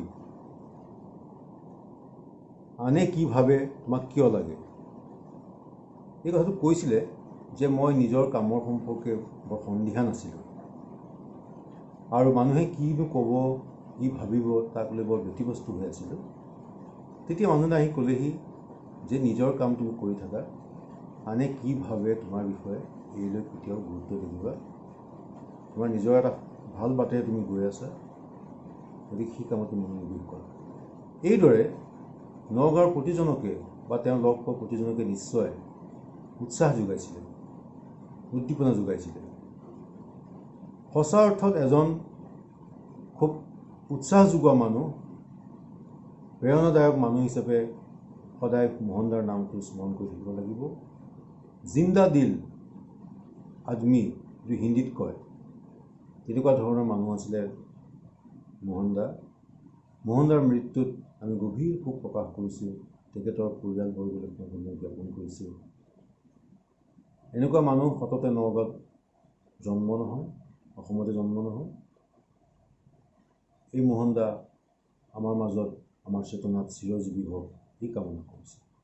নমস্কাৰ। মোহন বৰা আৰু নাই, এই কথাষাৰ মই মানে বিশ্বাস কৰিব পৰা নাই। এনেকৈনো বিদায় নোলোৱাকৈ মানুহ যায়গৈনে। এতিয়া মানস পথত এটা এটাকৈ ছবি ভাহি আহিছে। নগাঁও চৰকাৰী বালক বিদ্যালয়ত একেখন বেঞ্চত বহা উদয়ৰ সম্পাদক মোহন বৰাক মই কেনেকৈ লগ পাইছিলোঁ, কথা পাতিছিলোঁ। আমি যেতিয়া হাইস্কুল শিক্ষান্ত পৰীক্ষা দি শেষ কৰি পেলাই নগাঁৱতে আছিলোঁ, তেতিয়া ডিফলুলৈ গৈছিলোঁ। ডিফলুৰ সেই সৰসৰীয়া জান, বাৰিষা তাৰ পথাৰৰ মাজত মাছ ধৰা, ডিফলু নদীখনৰ দলঙৰ ওপৰত বহি কথা পতা, বহুত ধৰণৰ ছবি মনলৈ আহিছে। এখন দীঘল ৰেল এখন গৈ থাকিলে ডবাবোৰত যেনেকৈ বহুত মানুহ সোমাই থাকে, তেনেকৈ মোহনৰ লগত মোৰ সান্নিধ্য, মোহনৰ লগত থকা স্মৃতি এটা ডবাত তেনেকৈ সোমাই থকা যেন লাগে। মোৰ গাঁৱৰ ঘৰলৈ গৈছিলে, বৰপথাৰলৈ গৈছিলে মোহন মোৰ লগত। আমি দিনটো আছিলোঁ, ৰাতি আছিলোঁ, কথা পাতিছিলোঁ। আমাৰ ঘৰৰ পথাৰবোৰ চাইছিলে, আমি উভতি আহিছিলোঁ। কলেজত পঢ়া দিনৰ কথাও মনত পৰে। তাৰপিছত ইঞ্জিনিয়াৰিং পঢ়িবলৈ গুচি গ'ল, বহুত দিন লগ পোৱা নাই মোহনক, লগ পোৱা নাই। ইঞ্জিনিয়াৰ হ'ল, তাৰপিছত আহিলে কামপুৰৰ চুগাৰ মিলত কামত সোমাল, লগ পাইছোঁ। চুগাৰ মিল বন্ধ হ'ল, তো মোহন গুচি গ'ল IIT, তাৰ প্ৰজেক্টত কাম কৰি আছে। তাৰপিছত শেষত মোহনক আকৌ আমি লগ পালোঁ দাসৱানী ক্লাছেছ, য'ত ইঞ্জিনিয়াৰিং মেডিকেলৰ কোচিং চেণ্টাৰ এটা তেওঁ প্ৰতিষ্ঠা কৰিছিল। মানে অনবৰত শিক্ষক আৰু বিষয়া দুয়োটাই দায়িত্ব পালন কৰিছিল। মোহনক ক'ত পাম? আচলতে মোহনক চবতে বিচাৰি পাম। সেউজীয়া গছৰ কথা ক'লে মোহনক লগ পাওঁ, ৰবীন্দ্ৰনাথৰ কবিতাৰ কথা আলোচনা কৰিলে মোহনক লগ পাওঁ, নৱকান্ত বৰুৱাৰ কবিতাৰ কথা ক'লে মোহনক লগ পাওঁ, দেশৰ পৰিস্থিতিৰ বিষয়ে হ'লে মোহনক লগ পাওঁ। সদায় মোহনক লগেই পাই থাকোঁ। বহুত দেৰিকৈ গম পাইছিলোঁ মোহনৰ অসুখ, গুৱাহাটী এখন বেচৰকাৰী চিকিৎসালয়ত চিকিৎসাধীন হৈ আছে। ফোনত কথা পাতিবলৈ চেষ্টা কৰিছিলোঁ, পৰা নাছিলোঁ। মোহনৰ পত্নীৰ লগত কথা পাতিলোঁ। সেইদিনাখনেই গম পাইছোঁ মোহনৰ অসুখটো খুব গুৰুতৰ। ভগৱানৰ ওচৰত নীৰৱে প্ৰাৰ্থনা কৰিছিলোঁ যে মোহনৰ ভাল হওক, কিন্তু ভগৱানে আমাৰ প্ৰাৰ্থনা নুশুনিলে, মোহন গুচি গ'ল। মোহনৰ দেহত ফুল ছটিয়াবলৈ মই পাইছোঁ, সেইটো কিমান মানে দুখৰ আৰু বিষাদৰ কথা, ভাবিব নোৱাৰি। মোহন নাই, এই কথাটো মই আজিও বিশ্বাস কৰিব পৰা নাই। মোহন গুচি গ'ল যদিও মোহনৰ কথাবোৰ সদায় আমাৰ হৃদয়ত থাকিব। আৰু সমাজৰ কাৰণে কাম কৰা এজন সৎ লোক আছিলে। এই কথাটো ক'ব লাগিব যে মোহনৰ নিচিনা সৎ লোক খুব বিৰল, আৰু মোহনৰ নিচিনা বন্ধু খুব বিৰল। আৰু কোনোদিন প্ৰচাৰ বিচৰা নাছিলে, নীৰৱে কাম কৰিছিলে। মিটিংবোৰত যায় লোকৰ কথা শুনে, তাৰপিছত আহি তাৰ বিষয়ে আলোচনা কৰে। কিমানবোৰ কবিতাৰ কথা, মিটিঙৰ কথা, বক্তৃতাৰ কথা আমি পোষ্টমৰ্টেম কৰিছিলোঁ। আৰু কেতিয়াও মই কোৱা গোপন কথাবোৰ আনৰ আগত শ্বেয়াৰ কৰা নাছিলে, যিবোৰ কৰিব নালাগে সেইবোৰ কৰা নাছিলে। আৰু নিভাজ সৰল মই আজি প্ৰাৰ্থনা কৰিছোঁ, মোহন য'তেই আছে শান্তিত থাকক, ভগৱানে তেওঁক শান্তিত ৰাখক। মোহন বৰা মোৰ বৰ মৰমৰ বন্ধু আছিল। তেওঁ বয়সত মোতকৈ অকণমান সৰু হ'ব, কিন্তু একদম আত্মীয়, একে বুকুৰ বান্ধ। আৰু তেওঁৰ লগত মোৰ সংযোগ হোৱা দিন হৈছে 1999 চনৰ কথা। নগাঁও সাহিত্য সভা ভৱনত এখন মিটিং হৈছিলে মোৰ লিখাৰ ওপৰত। প্ৰদীপ শইকীয়া ছাৰে, ঔপন্যাসিক প্ৰদীপ শইকীয়া ছাৰে এটা বক্তব্য ৰাখিছিলে, আৰু সেই মিটিংখনত মোহন বৰাও উপস্থিত আছিলে। আৰু তেওঁ গোটেই মিটিংখন শুনি পেলাই এটা তেওঁৰ মনৰ ভাৱটো লিখিছিলে, আৰু নগাঁৱৰ কেইখনমান মিটিং বুলি পেলাই উৎকৰ্ষ প্ৰান্তিকত এটা সৰু আৰ্টিকল ওলাইছিলে, তাত সেই মোৰ কথাখিনি ওলাইছিলে। আৰু মোহন বৰাৰ লগত তেতিয়া মই অকণ আকৰ্ষিত হওঁ তেওঁৰ প্ৰতি। তাৰপিছত লাহে লাহে মোৰ বন্ধু অপূৰ্ব শইকীয়াৰো তেওঁ বন্ধু, লাহে লাহে ঘনিষ্ঠতা বাঢ়ে, যিহেতু আমি একেখন নগৰৰে। খালি চবতকৈ এটা ডাঙৰ কথা, মোহন বৰা খুব মানে গ্ৰন্থপ্ৰেমী আছিলে, আৰু গ্ৰন্থকীত মানে তেওঁৰ ওচৰত তেওঁ নপঢ়া গ্ৰন্থ যেন একোৱেই নাই, এনেকুৱা ধৰণৰ লাগে। তেওঁৰ ওচৰত এটা পোৱা যায়, ৱাৰ্মথ পোৱা যায়, যিটো মই পাইছিলোঁ মোৰ দাদাৰ ওচৰত, প্ৰাঞ্জল শইকীয়াৰ ওচৰত, মোৰ আৰ্টিষ্ট প্ৰণৱ বৰুৱাৰ ওচৰত। প্ৰণৱ দাৰ বিয়োগ আৰু মোৰ দাদাৰ বিয়োগত মই যিটো দুখ পাইছোঁ, মানে তেওঁ এটা ডাঙৰ মানে এটা বস্তু হেৰুৱাইছোঁ যেন লাগিছিলে, সেই বস্তুটো মই এতিয়া মোহন বৰাৰ ক্ষেত্ৰত অনুভৱ কৰিছোঁ। মোহন বৰা নাই যেন ভাবিবলৈ মানে এইটো সহজ একচেপ্ট কৰি ল'ব নোৱাৰি। আৰু মৃত্যুৰ কেইদিনমান আগলৈকে আমি একেলগে ঘূৰি ফুৰিছোঁ, আনকি যেতিয়া তেওঁৰ বেমাৰটো ডায়েগন'চিছ হৈছে সেইদিনাখন তেওঁক মানে মই ফোন কৰিছোঁ। আমাৰ পৰম বন্ধু গোলাপ বৰা গুমুঠা গাঁৱৰ তালৈ যাম। তাৰপিছত তেওঁ কৈছে মোৰ গাটো বেয়া। মই কৈছোঁ ৰ'ব, মোৰ গাড়ীতহে যাব। তাৰপিছত গ'লোঁ, গুমুঠা তালৈ গাঁৱলৈ যোৱা নহ'ল, কিন্তু তেওঁৰ গাত গম পালোঁ তেওঁৰ মানে ভৰিখন বিষ খাইছে আৰু গাত কিছু নৰায়স হৈছে। তাৰপিছত মই তেওঁক গাড়ীতে ল'লোঁ, লৈ পেলাই আমি গোটেই নগাঁও চহৰখন অলপ ঘূৰিছোঁ। তেওঁৰ পুৰণা ঘৰৰ আগেদি গৈছোঁ, তেওঁৰ মাকক লগ পাইছোঁ, আৰু তেওঁৰ জীৱনৰ সকলো কথাবোৰ কৈ গৈছে, তেওঁৰ পুৰণা সুখ দুখৰ কথাবোৰ। আৰু আহিলোঁ, এখন প্ৰেছক্ৰিপশ্যন লিখি দিছোঁ পিছদিনাখন ইনভেষ্টিগেশ্যনৰ কাৰণে। আৰু সেই ইনভেষ্টিগেশ্যন ৰিপৰ্টটো যে ইমান মানে ভয় লগা হ'ব মই সপোনতো ভবা নাছিলোঁ। তাৰ এদিন পিছতে তেওঁ গ'ল নেমকেয়াৰলৈ। নেমকেয়াৰত 20 দিন তেওঁ যুদ্ধ কৰিলে মৃত্যুৰ সৈতে। তাৰপিছত তেওঁ গ'লগৈ। তেওঁ যে কেনেকৈ গ'ল মই এতিয়াও মোৰ মানে ভাবিলে আচৰিত লাগে। আৰু তেওঁৰ যিটো হেৰুৱাটো পাহৰিব নোৱাৰি, মানে এইটো মানে জীৱনকালত নাপাহৰিম হয়তো। আৰু তেওঁৰ লগত মই গোটেই শেষৰ সময়খিনি প্ৰায়ে তেওঁৰ লগতে থাকোঁ। যে বিষ্ণুৰাভাৰ এৱাৰ্ড ল'বলৈ গৈছোঁ, মোহন বৰাক লৈ গৈছোঁ। মোৰ বন্ধু এজনৰ পুত্ৰৰ বিয়া আছিল, ডিব্ৰুগড়লৈ গৈছোঁ আমি। যাওঁতে বাটতে আমি অৰ্কিড গাৰ্ডেনত সোমাইছোঁ, অখিল গগৈক লগ পাইছোঁ মোহন বৰাৰ লগতে। আৰু তেওঁৰ সান্নিধ্যটো ইমান মানে ভাল, আৰু তেওঁৰ ইমান কথা ক'ব পাৰিছিলে। আৰু ধৰি লওক কিবা এটা মই লিখিছোঁ, লিখাৰ পিছত তেওঁ এটা যিটো কমেণ্ট কৰে, সেই কমেণ্টটো মোৰ কাৰণে বৰ ভাল। তাৰমানে তেওঁ ঋদ্ধ কৰে, আৰু মোৰ কাৰণে তেওঁ যেন মানে এই জেইন বুদ্ধিষ্টবিলাকৰ নিচিনা। তেওঁৰ সংস্পৰ্শতে যেন বহু কথা মানে গম পোৱা যায়, বহু কথা তেওঁ ক'ব পাৰে, আৰু তেওঁ ইনস্পায়াৰ কৰে, তেওঁ সকলোকে ইনস্পায়াৰ কৰে। তেওঁ মানে আজি লিখি আছোঁ, যেতিয়া মই হাইকু লিখি লৈছোঁ তেওঁ এতিয়া ইনস্পায়াৰ কৰিছে। যেতিয়া চনেট লিখি লৈছোঁ তেওঁ ইনস্পায়াৰ কৰিছে। গতিকে পুৰণা মোৰ যিখন কিতাপ আছে এদিন বিবেকৰ পৃথিৱীৰ দেউতাৰ শূন্যতা, তেওঁ মানে তাৰ কথা সদায় কয়, আকৌ লিখিবলৈ কয়, উপন্যাস আকৌ লিখক। লিখা হোৱা নাই, কিন্তু তেওঁ প্ৰতি মুহূৰ্ততে যেন নখ টুকুৰিয়াই থাকে। মানে এনেকুৱা এজন মানুহ হেৰুৱাটো আমাৰ কাৰণে বৰ বেদনাদায়ক। তথাপিও আমি পৃথিৱীলৈ আহিছোঁ যে যাবই লাগিব, কিন্তু তেওঁৰ বিয়োগটো অকণ অকাল হ'ল, আৰু সময়তকৈ যেন আগতেই গুচি গ'ল। সেইকাৰণে দুখ লগাটো স্বাভাৱিক। তথাপিও মোহন বৰা আমাৰ মাজত থাকিব, মোহন বৰা গুচি নাযায়।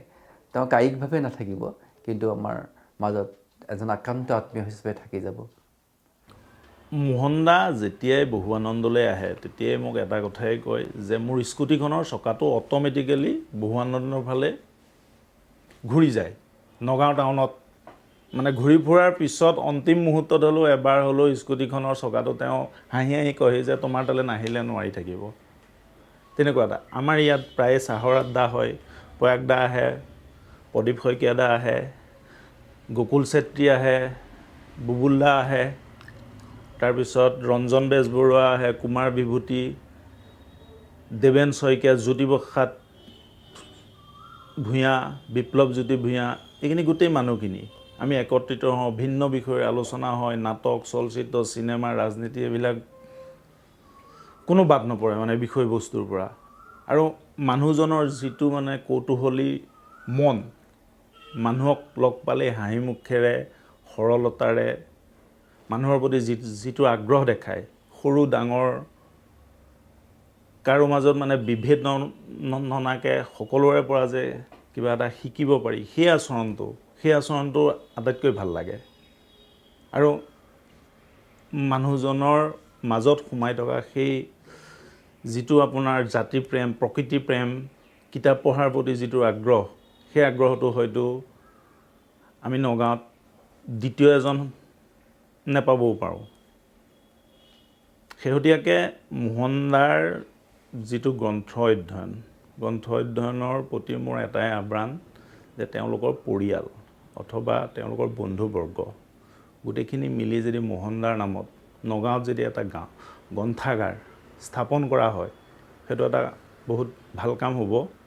আৰু ভৱিষ্যতলৈ মানে অন্য মানুহৰ মানে নতুন প্ৰজন্মৰ গ্ৰন্থ অধ্যয়নৰ প্ৰতি তাৰ জৰিয়তে আকৰ্ষিত হোৱা এটা সম্ভাৱনা আছে। তাৰোপৰি নগাঁও পান্থদৰুৰ লগত মোহন দা সক্ৰিয়ভাৱে জড়িত থকাৰ বাবে পান্থদৰুৰ প্ৰতি মোৰ এটা আহ্বান আছে। আহ্বানটো হৈছে এনেকুৱা ধৰণৰ, নগাঁও যিসকল বৰেণ্য ইতিমধ্যে প্ৰয়াত হৈছে বা তেওঁলোকৰ নামত যদি এখন উদ্যান গঢ়াৰ চিন্তা চৰ্চা কৰিব পাৰে আৰু সেই উদ্যানখনত যদি তেওঁলোকৰ নামত একোজোপাকৈ গছ ৰোপণ কৰা হয়, সেই উদ্যানখন ধৰি লওক নগাঁও চহৰৰ কাৰণে এখন জাকত জিলিকা অনুষ্ঠান হিচাপে গঢ় লৈ উঠিব। মোহন দাই ঘৰৰ গছৰ ডাল এটা কাটিবলৈও তেওঁ কুণ্ঠাবোধ কৰিছিল। তেওঁ বাৰান্দাত থকা যিবিলাক বন সেইবিলাকতো বিচাৰি পাইছিল এখন বহল জৈৱ বৈচিত্ৰ্য। আৰু সেই কথাবিলাকেই মোহন দাৰ সৈতে মোক ব্যক্তিগতভাৱে এক সম্পৰ্ক গঢ়ি উঠিছিল। মই আচৰিত হৈছিলোঁ বা মই নিজেও অনুভৱ কৰোঁ যে এজোপা গছ ক'ৰবাত যদি কাটে তালৈ মোহন দাই বাইকখন লৈ দৌৰি গৈছিলে। গছৰ লগত এই অবিচ্ছেদ্য যিটো মানুহৰ এটা অংগ বুলি ভবাৰ যি মানসিকতা, সেই মানসিকতাখিনি মোহন দাৰ দৰে এজন উচ্চ শিক্ষিত মানুহৰ বুকুত যেতিয়া দেখিছিলোঁ, সঁচাকৈ মই আপ্লুত হৈছিলোঁ। আৰু মোহন দা এজন জ্ঞান পিপাসু মানুহ। যিকোনো বিষয়তে যেতিয়া ক'ব দিয়া হয় কথাবিলাক, তেওঁ আগতীয়াকৈ তেওঁ কয় যে এই কথাখিনি মই অলপ পঢ়ি ল'ব লাগিব। আমি মৰিকলঙত এই কলঙৰ পাৰতে অজন দে আমি পাতিছিলোঁ। তাত মোহন দাৰ যিটো বক্তৃতা সঁচাকৈ ইমান সাৱলীলভাৱে, ইমান বিজ্ঞানৰ ইমান জটিল জটিল কথাবিলাক ইমান সূক্ষ্ম আৰু সৰলভাৱে তেওঁ কৈছিল। উৰিয়া গাঁৱত গছ লগোৱাৰ ক্ষেত্ৰতেই হওক বা হাঁহিলা বিলৰ পাৰতে গছ লগোৱাৰ ক্ষেত্ৰতেই হওক বা উত্তৰ শৈবগাঁৱৰ দক্ষিণ শৈবগাঁৱৰ যিটো ৰাস্তা একেবাৰে হস্পিটাললৈকে যিটো গৈছেগৈ, তাৰ পাৰতে গছ লগোৱাৰ ক্ষেত্ৰতেই হওক, মোহন দাই তীব্ৰ ৰ'দ হওক বৰষুণ হওক দৌৰি আহিছিলে। আৰু আটাইতকৈ ডাঙৰ কথাটো হৈছিলে মোহন দা ইমান জ্যেষ্ঠ এজন মানুহ হৈ, এজন উচ্চ শিক্ষিত মানুহ হৈও তেওঁ কনিষ্ঠসকলক তেওঁ আগতেই মাতবোল কৰিছিলে, কি খবৰ তোমাৰ, ভালনে? এই কথাবিলাকে সঁচাকৈ আমাৰ মনত এটা ক্ৰিয়া কৰে যে উচ্চ শিক্ষিত এজন মানুহ, এজন অধ্যয়নপুষ্ট এজন মানুহ, তেওঁ যে নিজকে অহংকাৰী, তেওঁ যে নিজকে তেওঁৰ মই ভাৱটো নৰখাকে যে কথাটো পাতে, এই কথাবিলাকে আচলতে বহুত ক্ৰিয়া কৰে। মোহন দাই আমি পান্থটোৰো সংৰক্ষণী অসমৰ সৈতে জড়িত হৈ, কুলেন দাই কলং পুনৰ্জীৱিতকৰণৰ ৰাজহুৱা সভাতে হওক বা বিভিন্ন কৰ্মত ক'ৰবাত গছজোপা কাটিলেও তীব্ৰ প্ৰতিবাদ কৰা কাৰ্যসূচীতে হওক, মাজতে আমি এনভাইৰনমেণ্ট ষ্ট্ৰাইক কৰিছিলোঁ, তাতো তেওঁ গৈ পেলাই বহিছিলে। লাভাৰ ব্ৰিজৰ ওপৰতেই হওক, তেওঁ কোনটো বিষয়ৰ ওপৰত তেওঁ আচলতে জ্ঞান নাছিলে। পান্থটোৰে আমি সেউজীয়া কিছুমান আমি টি চাৰ্ট কৰিছিলোঁ। তেওঁ সেই টি চাৰ্টটো পিন্ধি ঘৰত যেতিয়া বহি থাকে, তেওঁ টি চাৰ্টটো পিন্ধি কেতিয়া বৌক কয়, দেখিছা কিমান সেউজীয়া, কিমান গভীৰতা দেখিছা। মোহনদাৰ দৰে এজন আচলতে পৰিৱেশ হিতৈষী মানুহ নগাঁওবাসীয়ে হেৰুৱাইছে, আমি হেৰুৱাইছোঁ। এই বহুত ডাঙৰ আচলতে ক্ষতি হৈছে কথাটো। আমি ভাবিছোঁ যে মোহনদাৰ নিচিনা ব্যক্তিক আমি কি ধৰণে জীয়াই ৰাখিব পাৰিম। এজোপা উভালি নপৰা বৃক্ষ হৈ পেলাই বাটৰ কাষত ৰুই পেলাই তেওঁৰ যি শুৱনি ছাঁ, আমি সেই ছাঁৰে আচলতে আগুৱাই যাব বিচাৰিছোঁ। আৰু সেইটো কাৰণে পান্থটোৰ এটা মন আছে আমাৰ, যে আমি এখন স্মৃতি উদ্যান কৰাৰ মন আছে, য'ত পৰিৱেশ হিতৈষী ব্যক্তিসকলে যি নিজৰ স্বাৰ্থ কৰা নাভাবি সদায় সমাজৰ কথাবিলাক আগতেই যি ভাবে, তেনে মানুহৰ স্মৃতিত এখন উদ্যান খোলাৰ আমাৰ মন আছে। নাজানো সেই সপোন আমাৰ পূৰণ হয় নে নহয়। মোহন দা আমি ঘনিষ্ঠভাৱে একেলগে আমি কাম কৰিছোঁ পৰিৱেশ প্ৰকৃতি সংৰক্ষণৰ কাৰণে। খুব সপ্ৰতিভ ব্যক্তি আছিল, কেতিয়াও কোনো ধৰণৰ কথাতে তেখেতে হতাশ হোৱা দেখা নাছিলোঁ। প্ৰকৃতি সংৰক্ষণৰ কাৰণে তেখেতৰ এটা বেলেগ ধৰণৰ মন আছিল। ব্যক্তিগতভাৱে আমাৰ ঘনিষ্ঠতা আৰু এটা কাৰণত আছিলে যে মোহন দা কেইবাবছৰো IIT গুৱাহাটীত কৰ্মৰত আছিল, আৰু ব্যক্তিগতভাৱে ময়ো IIT গুৱাহাটীৰ লগত এটা সম্পৰ্ক মোৰো আছে। মই তাৰ পৰা যিহেতু গৱেষণা কৰিছোঁ, গতিকে দুয়োটাৰে এটা IIT কানেকশ্যন এটা আছিলে, আৰু সেইকাৰণে মোহন দাৰ লগত আমাৰ ঘনিষ্ঠতা আৰু বাঢ়িছিল। আমি যেতিয়াই লগ পাওঁ, মোহন দাই IITৰ কথা উলিয়াই, IITৰ পৰিৱেশৰ কথা উলিয়াই, আমি সেই ধৰণৰ কথাবোৰ আমি আলোচনা কৰোঁ। আৰু পৰিৱেশৰ কথা ওলালে আমি সদায় এখোজ আগবাঢ়ি গৈ পেলাই বিভিন্ন ধৰণৰ কথা আমি পাতোঁ, বিভিন্ন ধৰণৰ কামৰ আমি পৰিকল্পনা কৰোঁ। একেলগে গছপুলি ৰোৱা, একেলগে বিভিন্ন ধৰণৰ ছেমিনাৰ, ৱৰ্কশ্বপ একেলগে এটেণ্ড কৰা ইত্যাদি বিভিন্ন ধৰণৰ কথা। যোৱা 2.5 বছৰত আমি খুব ঘনিষ্ঠভাৱে আমি একেলগে কাম কৰিছোঁ। গছপুলি ৰুইছোঁ, ক'ৰবাত কোনোবাই গছপুলি কাটাৰ ক্ষেত্ৰত আমি বাধা দিছোঁ, কলঙৰ সম্পৰ্কে আমি চিন্তা চৰ্চা কৰিছোঁ। হাতীমূৰাত যেতিয়া কলঙৰ বান্ধটো, কলঙৰ মুখখন খুলি পেলাই পুনৰ কলংখন বহুৱাৰ চিন্তা চৰ্চা কৰা হ'ল, সেই সম্পৰ্কে ইতিমধ্যে সংশ্লিষ্ট বিভাগে বিভিন্ন ধৰণৰ কাম তেওঁলোকে কৰিলে। আমি কি ধৰণৰ কথা তাত ক'বগৈ লাগিব, এখন পাব্লিক হিয়াৰিং পতা হৈছিলে কলিয়াবৰত, আমি কি ধৰণৰ কথা ক'ম সেই সম্পৰ্কে আমি আগতীয়াকৈ ইয়াত এটা প্ৰস্তুতি চলাইছিলোঁ। আৰু মোহন দা আছিল সদায় এটা অতি জিজ্ঞাসু ব্যক্তি। প্ৰতিটো কথাই তেখেতে খুঁটি নাটি মাৰি জানিব লাগিব, প্ৰতিটো কথাই তেখেতে হৃদয়ংগম কৰিব পাৰিব লাগিব, সেই ধৰণৰ এটা জিজ্ঞাসা তেখেতৰ আছিল। আৰু সেইটোৰ সুবাদতে তেখেতে যথেষ্ট অধ্যয়নো কৰিছিলে। আমাৰ এটা কথা এতিয়াও মনত পৰে যে কলিয়াবৰৰ সেই পাব্লিক হিয়াৰিংখনলৈ আমি যেতিয়া গৈছিলোঁ, মোহন দাই, তেখেত যিহেতু এজন ইঞ্জিনিয়াৰ আছিলে, গতিকে কলঙৰ মুখখন খুলিবৰ কাৰণে, কলংখন পুনৰ বোৱতী কৰিবৰ কাৰণে কি ধৰণৰ ব্যৱস্থা গ্ৰহণ কৰিব খুজিছে তেওঁলোকে, সেই কথাবোৰ মোহন দাই অতি ভালকৈ বুজি পাইছিল, যিহেতু তেখেত ইঞ্জিনিয়াৰ আছিলে। গতিকে সেই সম্পৰ্কে তেখেতে খুব গভীৰভাৱে জ্ঞানগৰ্ভ বক্তৃতা এটা তেখেতে দিছিলে, আৰু চৰকাৰক বিভিন্ন ধৰণৰ পৰামৰ্শ আগবঢ়াইছিল। বিশ্ব অজন দিৱস, যোৱা বছৰৰ বিশ্ব অজন দিৱসত আমি এটা অনুষ্ঠান কৰিছিলোঁ, য'ত আমি মোহন দাক কৈছিলোঁ আপুনি এই সম্পৰ্কে এটা ভাষণ দিব লাগিব।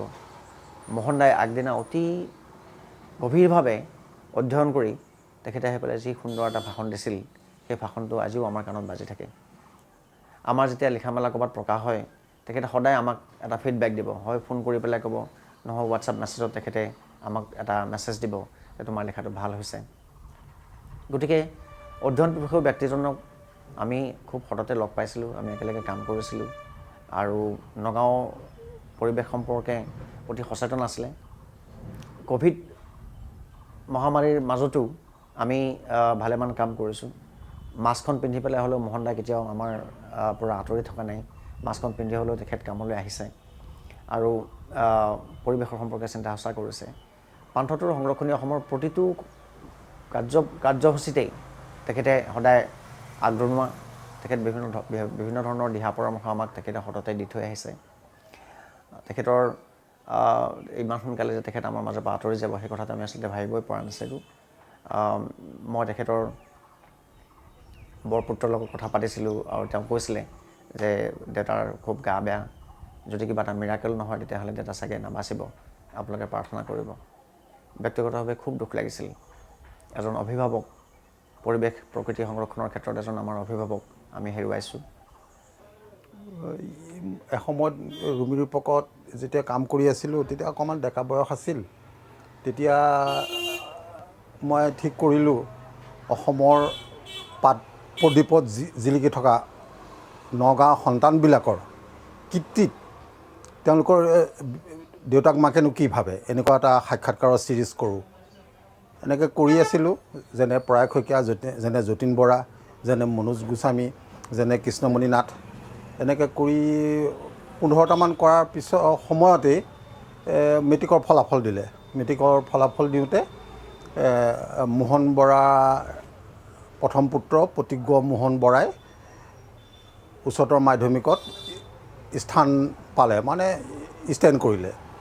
মই বোলো আন কেইজনমানৰ লগতে সেইটোও কৰি থওঁ, তেওঁৰ সফলতাত দেউতাক মাকেনো কি ভাবে। তেওঁ ঘৰ ওলালোগৈ। তেতিয়াই তেওঁলোক মাক তৃষ্ণা বৰা আৰু দেউতাক মোহন বৰাৰ লগত মোৰ পৰিচয় হ'ল। তাৰ আগত যদি পৰিচয় আছিলে এতিয়া পাহৰিছোঁ আৰু। সাক্ষাৎকাৰ ল'লোঁ, কাকতলৈ পঠালোঁ, কাকতত প্ৰকাশ হ'ল। তেতিয়া আন 10জনে নোকোৱা কথা এটা মোৰ প্ৰশ্নৰ উত্তৰত তেওঁ কৈছিল। সেইটো হ'ল, শইকীয়া, মানুহ যিমানে শিক্ষিত হয় তেওঁৰ সিমানে ষ্টুপিডিটি বাঢ়ি যায়। মই ভালকৈ বুজা নাই, আকৌ এবাৰ কওকচোন। কৈছে ষ্টুপিডিটি মানে টেঙৰামি বা শিয়ানামি। কলেজ পঢ়া বা স্কুল পঢ়ি থকা সময়ত চুবুৰীৰ ৰবাব টেঙা চুৰ কৰি খাব নজৰা ল'ৰাটো, সেই ল'ৰাটো যেতিয়া সৰহকৈ পঢ়ি ডাঙৰ চাকৰি এটা আজৰি লয়, তেতিয়া লাখে লাখে টকা চৰকাৰী আঁচনিৰ ফাকেৰে মাৰিবলৈ, হস্তগত কৰিবলৈ পাৰ্গত হৈ পৰে। শিক্ষাই তেওঁক বেছি চোৰ হ'বলৈ শিকালে। সেইটো মোহন বৰাই কৈছিলে। মই তেতিয়াই অলপ তেওঁৰ প্ৰজ্ঞা মই আচৰিত হৈছিলোঁ। ভাৰতটো বাদেই পৃথিৱীৰ বিখ্যাত মনীষীসকলৰ লেখাবিলাক বিস্তৰ পঢ়ে, তেওঁৰ বিস্তৰ অধ্যয়ন আছে, যিবিলাক মই ওচৰ চাপিবই নোৱাৰোঁ। মই ভাৰতৰ বিখ্যাত লেখকৰ ওচৰ চাপিবই নোৱাৰোঁ। মই গম পালোঁ তেওঁ বহুত অধ্যয়ন আছে, বিস্তৰ অধ্যয়ন আছে, বাহিৰৰ ইংৰাজী কিতাপ বহুত পঢ়ে। লাহে ধীৰে ঘনিষ্ঠ হৈ গম পালোঁ। আমি ভাবোঁ ইঞ্জিনিয়াৰ মানেই চৰকাৰী পদত থকা ইঞ্জিনিয়াৰ। তেওঁ ইঞ্জিনিয়াৰ পাছ কৰিছে, কিন্তু চৰকাৰী পদবী, চৰকাৰী চাকৰি পোৱা নাই বা কৰা নাই, বা কেতিয়াবা যদি কৰিছেও, যেনে কামপুৰৰ চেনি মিলটোত কৰিছিলে, চেনি মিলটো বন্ধ হৈ গ'ল, বা দশমানী ক্লাছৰ তেওঁৰ মুখ্য বিষয়া আছিলে, তাতো কিবা কাৰণে কামটোৰ পৰা অব্যাহতি ল'বলগীয়া হ'ল। তাৰপিছত শেহতীয়াকৈ বহুৱানন্দ নগাঁৱৰ উপপতি শৰ্মাহঁতৰ অফিচৰ পিছফালে তিলক ডেকা পথ বা কিছুমানে মণ্ডল অফিচ বুলি কয়, তাৰ পিছফালে এই শিশু প্ৰাণ দুলাল বৰাৰ ভায়েকৰ এখন প্ৰকাশন প্ৰতিষ্ঠান আছে।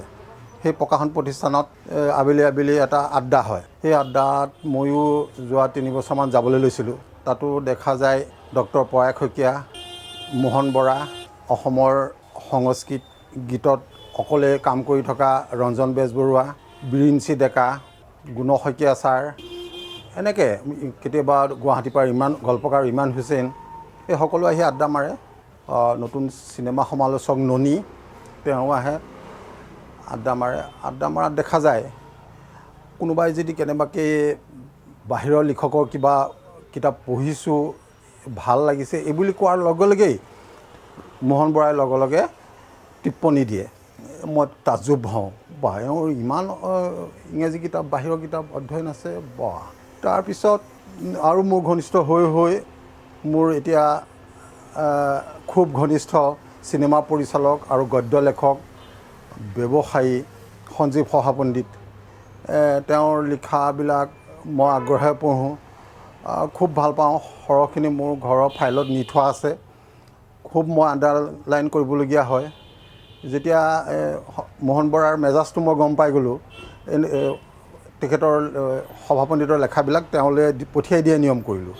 পঠিয়াই দিয়াৰ লগে লগে তেওঁ মোলৈ মেছেজ কৰে নাইবা আড্ডাত কয়, শইকীয়া আপোনাক ধন্যবাদ, এনেকৈ আপুনি দি থাকিব, আপোনাক শলাগ দি শেষ কৰিব নোৱাৰিম। আৰু তেওঁ কৈছিলে অসমত এতিয়া লেখক যদি আছে এইজনেই আছে, তৃতীয় নয়নেৰে তেওঁ কথাবিলাক চাই তেওঁ লেখা দি থাকিব। আৰু মই অলপ লাহে ধীৰে গম পালোঁ যে সেই মোহন বৰা সেই সঞ্জীৱ সভাপণ্ডিতৰ একালৰ ছাত্ৰও আছিল, কাৰণ সঞ্জীৱ সভাপণ্ডিতে একালত অসম ইঞ্জিনিয়াৰিং কলেজত প্ৰবক্তা হিচাপে কাম কৰিছিল, তেতিয়া ছাত্ৰ হিচাপেও পাইছিল। তাৰপিছত মই 15 দিনমান আগতে ডক্টৰ পয়াস শইকীয়াৰ লগত গুৱাহাটীলৈ গৈছিলোঁ। সময় থাকোঁতে নেম কেয়াৰত বোলো মোহন বৰাক চাই যাওঁ। মই অৱশ্যে পয়াস শইকীয়া ছাৰৰ মুখে শুনি ইয়াতকৈও তেওঁৰ ৰোগটো বিধ্বস্ত বুলি ভাবিছিলোঁ, কিন্তু গৈ পাইছোঁ তেওঁ বহি আছে বিচনাত, পত্নীয়ে পানী খুৱাই আছে। আমাক দেখি তেওঁৰ মুখলৈ পোহৰ আহি গ'ল, দুয়োজনক দেখি তেওঁ আনন্দ। মই আনন্দটোৰ সুযোগ লৈ ল'লোঁ, কাৰণ তেওঁ বিচনাত বহুদিন থকাৰ কাৰণেই তেওঁ এনেই শকত আৰু শকত হৈ গৈছে, আৰু দাড়ি নুখুৰোৱাৰ কাৰণে দাড়িখিনি ফ্ৰেঞ্চ কাট দাড়ি হীৰেণ গোহাঁই নাইবা হুচুমিনৰ দাড়ি ষ্টাইল হৈ গৈছিলে। মই সুযোগটো লৈ ল'লোঁ, অই বৰাদেউ আপুনি হীৰেণ গোহাঁই নাই হুচুমিন? শইকীয়া মই এই দুজন এজনো নহয়, মই হিউৱেন চাং। এই বুলি একদম ৰগৰ কৰি আহিছোঁ। হাঁহিছে, বাইদেৱেও হাঁহিছে। মোক পিছত পৰাগ শইকীয়াই টিপা মাৰি দিছে যে জোৰে জোৰে নক'ব, কাষত বেলেগ ৰোগী আছে।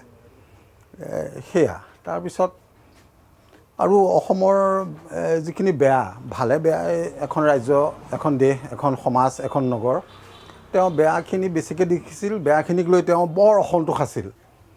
বেয়াখিনি বেছিকৈ দেখিছিল, বেয়াখিনিক লৈ তেওঁ বৰ অসন্তোষী আছিল। এইবিলাক কি কৰি আছে শইকীয়া, এইবিলাক কি লিখিছে, এইবিলাক এনেকুৱাকৈ থাকে অনবৰত অসন্তোষ। মোক আগতে শিক্ষয়িত্ৰী গীতা ভূঞাও কৈছিলে কথা প্ৰসংগত যে শইকীয়া মোহন বৰা আৰু তৃষ্ণা দুৰন্ত প্ৰেমিক, এতিয়াও তেওঁলোকৰ প্ৰেম দেখিলে, আনন্দ দেখিলে, মিলাপ্ৰীতি দেখিলে আপুনি আচৰিত হৈ যাব। মই নুসুধাকেই বাইদেৱে সেয়া কথা কৈছে এতিয়াও সনা ভাত খুৱাই দিয়ে, আৰু স্কুললৈ যাবলগীয়া হ'লে বাইদেউ এতিয়া স্কুলত জড়িত। তুমি কিবা খালানে, কি খালা, পেট পূৰাই খালানে, এই পৰ্যন্ত খবৰ লয়। গতিকে মই ভাবোঁ নগাঁৱৰ সমাজ জীৱনে এজন উচ্চ অধ্যয়নশীল আৰু প্ৰজ্ঞাৱান আৰু কাৰোবাৰ ভাল গুণ দেখিলেই উজাৰি প্ৰশংসা কৰা এজন মানুহ নগাঁৱে হেৰুৱালে। দেউতা মোৰ কেৱল এজন দেউতা হিচাপেই নাছিলে, তেখেতে মোৰ লগত এটা বন্ধুত্বসুলভ আচৰণেৰে সদায় এজন বন্ধু হিচাপে মোৰ লগত সকলো কথা শ্বেয়াৰ কৰিছিলে। দেউতাৰ লগত মই বিভিন্ন দিশত কথা পাতিছিলোঁ, ঘৰুৱা কথাই হওক, সমাজৰ বিভিন্ন স্তৰৰ কথা হওক, পৰিৱেশৰ কথা হওক, প্ৰকৃতিৰ কথা হওক, সাহিত্যৰ কথা হওক, ৰাজনীতিৰ কথা হওক, অৰ্থনীতিৰ কথা হওক, সমাজৰ বিভিন্ন স্তৰৰ বিভিন্ন দিশৰ কথা দেউতাই মোৰ লগত আলোচনা কৰিছিলে।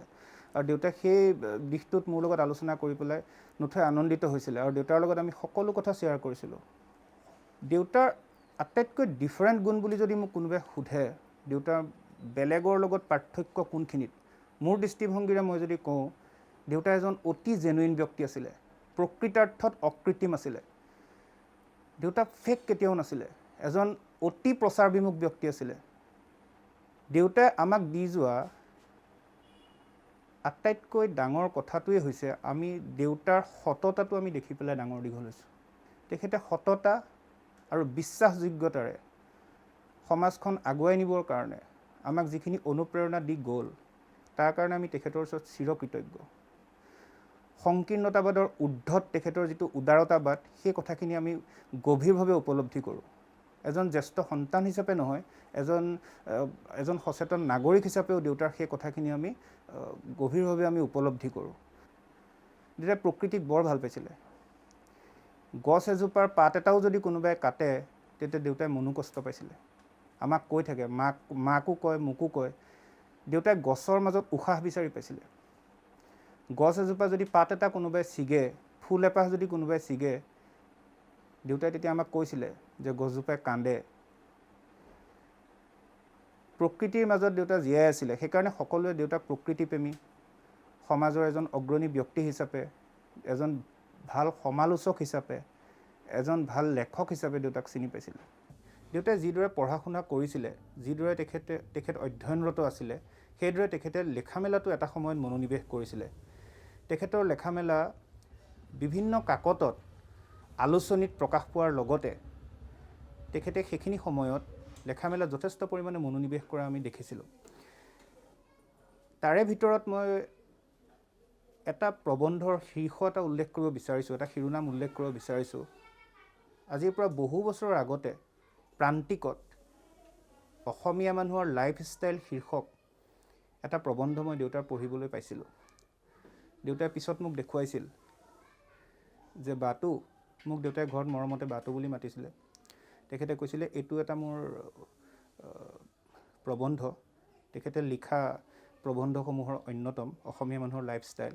আৰু মই পঢ়ি তেখেতৰ যিটো শৈলী, লেখাৰ যিটো শৈলী, সেইটো শৈলী দেখি মই অভিভূত হৈ পৰিছিলোঁ।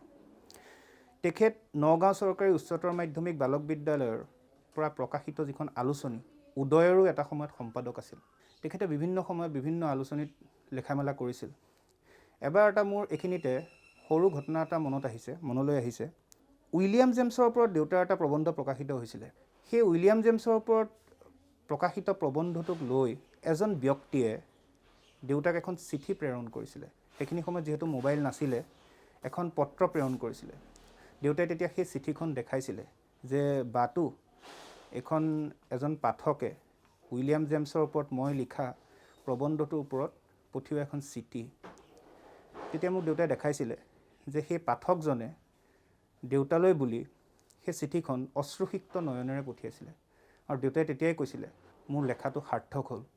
পাঠকজনে সহৃদয়তাৰে আৰু সম্পূৰ্ণ শ্ৰদ্ধাৰে দেউতাৰ সেই প্ৰবন্ধটো পঢ়ি যিখন চিঠি দেউতালৈ পঠিয়ালে অশ্ৰুসিক্ত নয়নেৰে, দেউতাৰ মতে এজন লেখকৰ সেইখিনিতে সাৰ্থকতা, সেইখিনিতে সফলতা। মোৰ দেউতা স্বৰ্গীয় মোহন চন্দ্ৰ বৰাই জন্মগ্ৰহণ কৰিছিলে নগাঁৱৰ ডিফলু গাঁৱত 1962 চনত। তেওঁ ডিফলু LP স্কুলৰ পৰা শিক্ষা গ্ৰহণ কৰিছিলে। তাৰপিছত তেখেত নগাঁও চৰকাৰী উচ্চতৰ মাধ্যমিক বালক বিদ্যালয়ৰ পৰা হাইস্কুল শিক্ষান্তত উত্তীৰ্ণ হৈছিলে। নগাঁও মহাবিদ্যালয়ৰ পৰা তেখেতে উচ্চতৰ মাধ্যমিক বিজ্ঞান শাখাত উত্তীৰ্ণ হৈছিলে। তাৰপিছত তেখেতে যোৰহাট অভিযান্ত্ৰিক মহাবিদ্যালয়ৰ পৰা মেকানিকেল ইঞ্জিনিয়াৰিং বিভাগত স্নাতক, পণ্ডিচেৰী বিশ্ববিদ্যালয়ৰ পৰা post graduate diploma in marketing management, লগতে তেখেত AMI অটো কৃষ্ণকান্ত মুক্ত বিশ্ববিদ্যালয়ৰ পৰা তেখেতে MBA ডিগ্ৰীও গ্ৰহণ কৰে। কৰ্মসূত্ৰে তেখেতে বিভিন্ন কৰ্মত মনোনিৱেশ কৰিছিলে। নগাঁৱত এখন অট'মোবাইল ইনষ্টিটিউট আছিলে, য'ত তেখেতে কৰ্মসূত্ৰে তাত আছিলে। নগাঁও পলিটেকনিকতো কৰ্মসূত্ৰে তেখেতে কৰ্ম কৰিছিলে। তাৰপিছত নগাঁও সমবায় চেনিকলত তেখেত সহকাৰী অভিযন্তাৰূপে অধিষ্ঠিত আছিলে। তাৰপিছত 2003 চনত তেখেতে IIT গুৱাহাটীত, ইণ্ডিয়ান ইনষ্টিটিউট অফ টেকন'লজি গুৱাহাটীত এছ'চিয়েট প্ৰজেক্ট ইঞ্জিনিয়াৰ হিচাপে কৰ্মৰত আছিল। IIT গুৱাহাটীৰ পিছত তেখেত নগাঁৱৰ দশৱানী ক্লাছেছ নামৰ যিটো কোচিং ইনষ্টিটিউট আছে, তাৰ তেখেত মুখ্য কাৰ্যবাহী বিষয়া আছিলে, চিফ এক্সিকিউটিভ অফিচাৰ আছিলে। মই তেখেতৰ জ্যেষ্ঠ পুত্ৰ। মোৰ নাম প্ৰতিজ্ঞ মোহন বৰা। মই জনস্বাস্থ্য কাৰিকৰী বিভাগৰ হাফলং সংমণ্ডলৰ মই সহকাৰী অভিযন্তা। মোৰ এজনী ভনী আছে, তাইৰ নাম প্ৰজ্ঞা বৰা। তাই ৰয়েল গ্ল'বেল বিশ্ববিদ্যালয়ৰ সহকাৰী অধ্যাপিকা আৰু কটন বিশ্ববিদ্যালয়ত তাই PhD কৰি আছে। মোৰ এটা ভাইটি আছে, ভাইটিটোৰ নাম ঋদ্ধি মোহন বৰা। সি নেশ্যনেল ইনষ্টিটিউট অফ টেকন'লজি শিলচৰৰ পৰা ইলেক্ট্ৰিকেল ইঞ্জিনিয়াৰিং বিভাগত স্নাতক, বৰ্তমান national institute of technology Hamirpur, Himachal প্ৰদেশৰ পৰা সি MTech কৰি আছে। সি পুনেৰ Mahindra and Mahindra assistant manager হিচাপেও চাকৰি কৰিছিলে। মোৰ মা তেখেত প্ৰাথমিক স্কুলৰ শিক্ষয়িত্ৰী, বৰ্তমানো তেখেত কৰ্মৰত। দেউতাৰ ককায়েক ভায়েক মুঠতে দেউতাক ধৰি 5জন। তেখেতৰ অনুজ 3জন ভ্ৰাতৃ আৰু এগৰাকী ভগ্নী আছে। অনাগত দিনত তেখেতৰ সততা, সামাজিক দায়বদ্ধতা আৰু মানুহৰ লগত জীয়াই থাকি মানুহক আগুৱাই লৈ যাব পৰা দেউতাই যিখিনি আমাক প্ৰেৰণা যোগাই আহিলে, সেইখিনি সাৰোগত কৰি আমি অনাগত দিনত তেখেতৰ আদৰ্শেৰে তেখেতক আমি জীয়াই ৰাখিব লাগিব। মই আজি 10-12 বছৰমান আগৰ পৰাই তেখেতৰ লগত চিনাকি হৈ তেখেতৰ লগত এটা আত্মিক সম্পৰ্ক গঢ়ি উঠিছিল। মোৰ পৰিবাৰৰ লগতো তেখেতৰ আত্মিক সম্পৰ্ক গঢ়ি উঠিছিল। মোৰ পুত্ৰৰ লগতো আত্মিক সম্পৰ্ক গঢ়ি উঠিছিল। সঁচাকৈ ক'বলৈ গ'লে তেখেত নগাঁৱৰ কাৰণে এটা অমূল্য সম্পদ আছিল।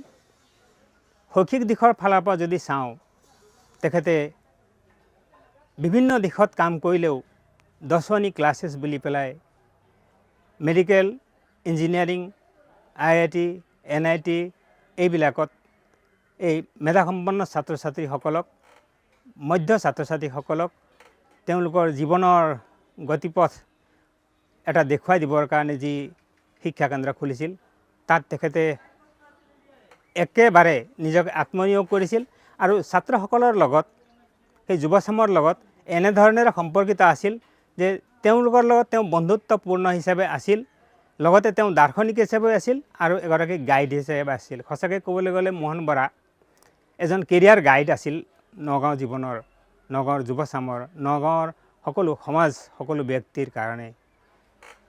এটা ঘটনা মোৰ মনত পৰিছে।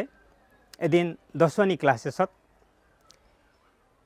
এগৰাকী ছাত্ৰই 3000 টকা দি এডমিশ্যন ল'ব লাগে। তেখেতৰ লগত মাত্ৰ 1000 টকা আছিল আৰু 2000 টকা পিছলৈ দিম বুলি কোৱাত তেখেতে এটা সহায় আগবঢ়াম বুলি কৈছিলে।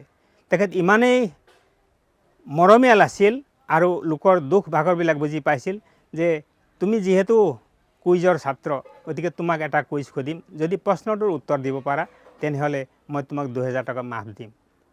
অৱশ্যে ছাত্ৰগৰাকীয়ে সেই উত্তৰ সঠিকভাৱে দিব নোৱাৰাৰ কাৰণে 2000 টকা দিবলগীয়া হ'ল। কিন্তু তেখেতে এনেধৰণেও সহায় কৰিছিল আৰু তেখেত ছাত্ৰ সমাজৰ লগত এনেকৈ মিলি আছিল যে ছাত্ৰ সমাজৰ যদি অসন্তুষ্টি কিবা আছে তেনেহ'লে সেই অসন্তুষ্টি বুজিবলৈ চেষ্টা কৰিছিল, তেওঁলোকক ইভালুৱেশ্যন কৰিবলৈ চেষ্টা কৰিছিল। তাৰোপৰি আমি নগাঁৱৰ যিসকল বিভিন্ন দিশত লাগি থকা ব্যক্তি, সেই সকলো দিশৰ ব্যক্তি মাজে মাজে একগোট হওঁ, একেলগে কথা পাতোঁ, সমাজৰ বিভিন্ন সমস্যাবিলাকৰ বিষয়ে কথা পাতোঁ। তেখেত সঁচাকৈ ক'বলৈ গ'লে সৰবৰাহী ব্যক্তি আছিল। তেখেতে জীৱনৰ মই জনামতে আগছোৱাত শৈক্ষিক জীৱনৰ আৰম্ভণিৰ পৰা অতি কষ্টেৰে জীৱন নিৰ্বাহ কৰি আহিছিল আৰু সেই জীৱন নিৰ্বাহৰ মাজেৰে, দুখৰ মাজেৰে তেখেতে কিন্তু সফলতাৰ এটা বাট দেখা পাইছিল। তেখেত সাংস্কৃতিক জীৱনত আমাৰ দেশৰ পৰিৱেশ ৰক্ষাৰ ক্ষেত্ৰত, সেউজী ধৰণীৰ ক্ষেত্ৰত, অসমীয়া কলা সংস্কৃতিৰ ৰক্ষণাবেক্ষণৰ ক্ষেত্ৰত, বিভিন্ন দিশত ভাষা, কলা, সংস্কৃতি সকলো দিশৰ ক্ষেত্ৰতে তেখেতে ছাত্ৰসকলৰ লগতে হওক, যুৱচামৰ লগতে হওক, সামাজিক যিকোনো ব্যক্তিৰ লগতে হওক, গাঁৱে ভূঞে, চহৰে নগৰে উপস্থিত হৈ সহমৰ্মিতা দেখুৱাই নিজৰ অন্তৰৰ যিখিনি দেশৰ কাৰণে কৰিবলগীয়া মনোভাৱ ব্যক্ত কৰিছিল, দেশৰ নাগৰিক হিচাপে, সুস্থ নাগৰিক হিচাপে নাগৰিকৰ কৰ্তব্য পালন কৰিছিল। তেখেতে নিজৰ দায়িত্ববোধ এনেধৰণেৰে পালন কৰিছিল যে তেখেতে আজিলৈকে কোনো এজন ব্যক্তি নাই যিজনে মোহন বৰাৰ বিষয়ে কিবা এটাও ক'ব পাৰিব তেনেকৈ। সঁচাকৈ সকলোৱে, প্ৰতিজন ব্যক্তিয়ে কয় মোহন বৰা এগৰাকী এনেজন ব্যক্তি, মোৰ ভাল লাগিছিল। মই তেখেতক অন্তৰেৰে ইমানেই ভাল পাওঁ যে তেখেতে যুৱচামক বহুতক উলিয়াই দিলে। তেখেত সদায় পজিটিভ মাইণ্ডেড আছিল। তেখেতে কেতিয়াও দেশৰ অৱনতি হোৱা চিন্তাধাৰা সেইবিলাকৰ সপক্ষে যোৱা নাছিল। সদায় তেখেতে যুৱচামক কিন্তু তেখেতে সদায় আগুৱাই নিবলৈ বিচাৰিছিল, এইকাৰণে যে যি বৃদ্ধ চাম আছে সেই চামৰ পিছত যুৱচামেই দেশৰ উন্নতিৰ কাৰণে চেষ্টা কৰিব লাগিব আৰু সেই চামক যদি আমি সুস্থ ৰূপত গঢ়ি দিব পাৰোঁ তেনেহ'লে তেওঁলোক সদায় আমাৰ দেশৰ সপক্ষে থাকিব আৰু দেশখন আগুৱাই যাব। মোহন দা নগাঁৱৰ সমাজ জীৱনৰ এটা এৰিব নোৱাৰা অংগ হিচাপে আমি বিবেচনা কৰোঁ। মোহন দাৰ লগত মোৰ পৰিচয় বহু দীঘলীয়া নহয়, মাত্ৰ এটা বছৰৰ পূৰ্বে মোহন দাৰ লগত মোৰ পৰিচয় হৈছিল। পান্ততৰুৰ এটা অনুষ্ঠানত মোৰ মোহন দাৰ লগত পৰিচয় হৈছিল আৰু সেই অনুষ্ঠানটোতে যেতিয়া মোহন দাই মোক লগ পাইছিল তেতিয়া মোহন দাই মোৰ লেখা মেলাবিলাক পঢ়ি পেলাই তেওঁ কেনেধৰণৰ অনুভৱ হয় সেই অনুভৱৰ কথা মোক ব্যক্ত কৰিছিল আৰু অনুপ্ৰাণিত কৰিছিল। মোহন দাই মোক কৈছিল যে তুমি বঁটা পোৱাৰ বিষয়ে গম পাইছোঁ, গতিকে তুমি ভাল প্ৰতিবেদনবিলাক কৰি যাবা, সমাজৰ ভাল কাম কৰিবা। আৰু সেই চিনাকিৰ পিছৰ পৰাই মোহন দাৰ লগত সম্পৰ্কটো এটা গাঢ় হৈ পৰিল। বন্ধু গ্ৰন্থ প্ৰকাশক প্ৰত্যুষৰ যি কাৰ্যালয় আছে সেই কাৰ্যালয়ত আমি প্ৰায়ে বহোঁ, মোহন দাও যায়। তাতে বিভিন্ন সমাজৰ বিভিন্ন কথা, পৰিৱেশ সংৰক্ষণৰ কথা, ৰাজনীতিৰ কথা, সামগ্ৰিকভাৱে অসমৰ যি বাতাবৰণ সেই বাতাবৰণটোৰ বিষয়ে আমি আলোচনা কৰোঁ। মোহন দাৰ আটাইতকৈ ডাঙৰ গুণটো আছিল তেওঁ কম সময়ৰ ভিতৰতে মানুহক আকৃষ্ট কৰিব পাৰে, তেওঁ কম সময়ৰ ভিতৰতে মানুহক মোহাবিষ্ট কৰিব পাৰে। আৰু তেওঁৰ এনে এজন ব্যক্তি আছিল যিজন ব্যক্তি সঁচা অৰ্থত ক'বলৈ গ'লে এজন মাটিৰ মানুহ আছিল। তেওঁ দেখাত যেনেকুৱা ভিতৰটোও তেনেকুৱা, শিশুসুলভ সৰলতা তেওঁৰ মনত আছিল। তেওঁ অকৃত্ৰিমভাৱে কাৰোবাক যদি ভাল পাইছে তাত কোনো ধৰণৰ কৃত্ৰিমতা নাছিল, অকৃত্ৰিমভাৱে মানুহক তেওঁ ভাল পাইছিল আৰু সেই বস্তুটো তেওঁৰ ভাৱ ভংগীত প্ৰকাশ পাইছিল, তেওঁৰ ভিতৰৰ কথাবিলাক তেওঁৰ ব্যৱহাৰত প্ৰকাশ পাইছিল।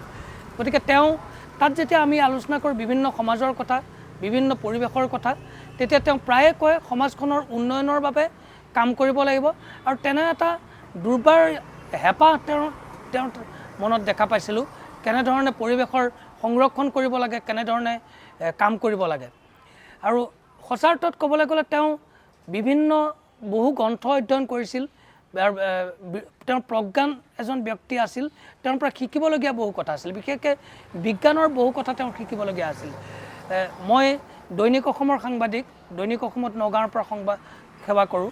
দৈনিক অসমত প্ৰথম পৃষ্ঠাতেই বিভিন্ন পৰিৱেশ সংক্ৰান্তীয় বাতৰিবিলাক প্ৰকাশ পায় আৰু সেই বাতৰিবিলাক যেতিয়াই প্ৰকাশ পায় তেতিয়াই মোহন দাই ফোন কৰে বা সেই বাতৰিৰ ভিতৰৰ কথাবিলাক তেওঁ কয় যে এই ধৰক অজন স্তৰৰ ক্ষতি হ'লে কেনেধৰণৰ প্ৰভাৱ পৰিব আমাৰ জৈৱ বৈচিত্ৰ্যৰ ওপৰত, আমাৰ পৰিৱেশৰ ওপৰত, গছ গছনি কাটিলে ই কেনেধৰণৰ প্ৰভাৱ পৰিব, বিভিন্ন প্ৰজাতিৰ প্ৰাণীবিলাক বিলুপ্ত হৈ গৈছে, সেই বিলুপ্ত হৈ যোৱা প্ৰাণীবিলাকে আমাৰ পৰিৱেশত কেনেধৰণৰ বিৰূপ প্ৰভাৱ পেলাব পাৰে, গতিকে পৰিৱেশ কেনেধৰণে সংৰক্ষণ কৰিব লাগে, গছ গছনি কেনেধৰণে আমি ৰাখিব লাগে, এই বিভিন্ন কথাবিলাকৰ ওপৰত তেওঁ বৈজ্ঞানিক দৃষ্টিভংগীৰে তেওঁ ব্যাখ্যা কৰিছিল আৰু বুজাইছিল। আৰু তাৰ ওপৰত পৰা প্ৰতিবেদন কৰিবৰ কাৰণে দৈনিক অসমত বিভিন্ন ধৰণৰ সংবাদধৰ্মী প্ৰতিবেদন কৰিবৰ কাৰণে মই সমল পাইছিলোঁ।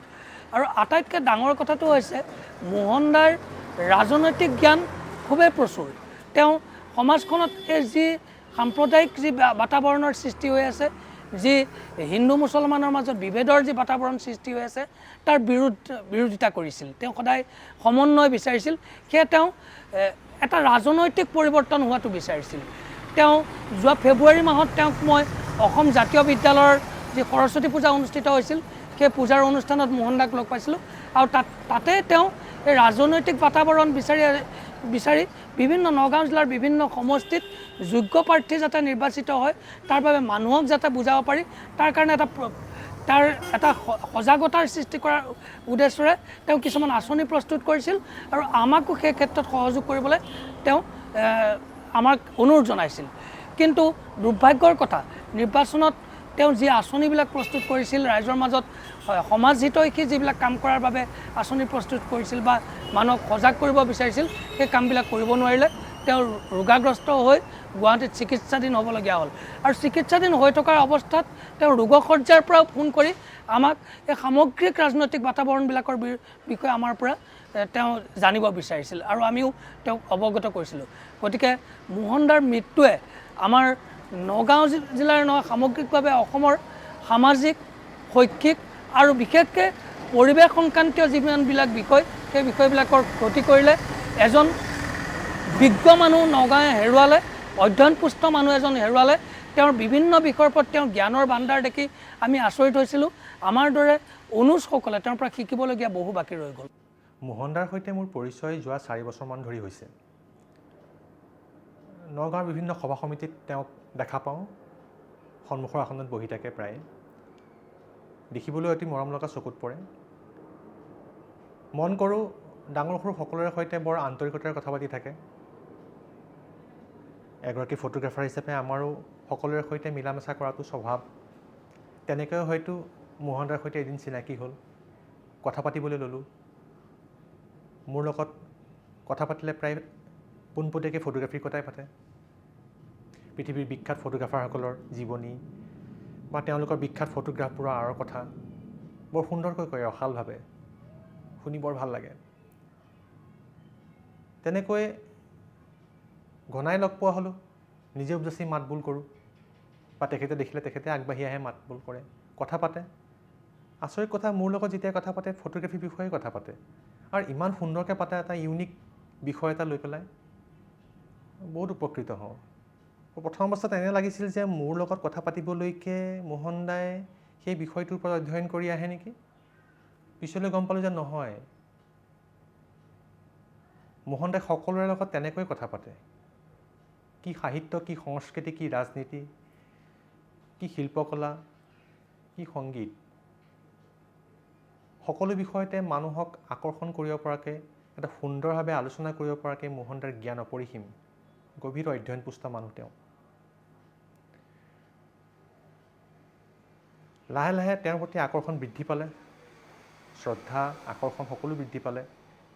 নিঃসংকোচভাৱে নজনা কথাটো জানিবলৈ তেখেতলৈ ফোন কৰা হ'লোঁ ঘনাই। বৰ ধুনীয়াকৈ বুজাই দিয়ে। মুঠতে মোহন দাৰ সান্নিধ্যত মই কিমান উপকৃত হ'লোঁ, তাক ইমান সহজে ব্যাখ্যা কৰাটো মোৰ বাবে বহু কঠিন কাম। প্ৰকৃতাৰ্থত ৰিয়েল লাইফৰ এগৰাকী হিৰোৰ দৰে ব্যক্তি মোহন দা। স্বামী হিচাপে সফল, পিতৃ হিচাপে সফল, যিহেতু তেওঁৰ তিনিওটি সন্তানেই সমাজত সুপ্ৰতিষ্ঠিত, অমায়িক পিতৃৰ আদৰ্শৰে অনুপ্ৰাণিত। বন্ধু হিচাপে সফল, দাদা হিচাপে আমাৰ দৰে অসংখ্য অনুৰাগীৰ অন্তৰ জয় কৰিব পৰাকৈ সক্ষম। এইদৰে মোহন দা নগাঁৱৰ সমাজ জীৱনৰ এগৰাকী সফল ব্যক্তি হিচাপে আমাৰ মাজত সদায় জীয়াই থাকিব। জীয়াই ৰাখিম মোহন দাক।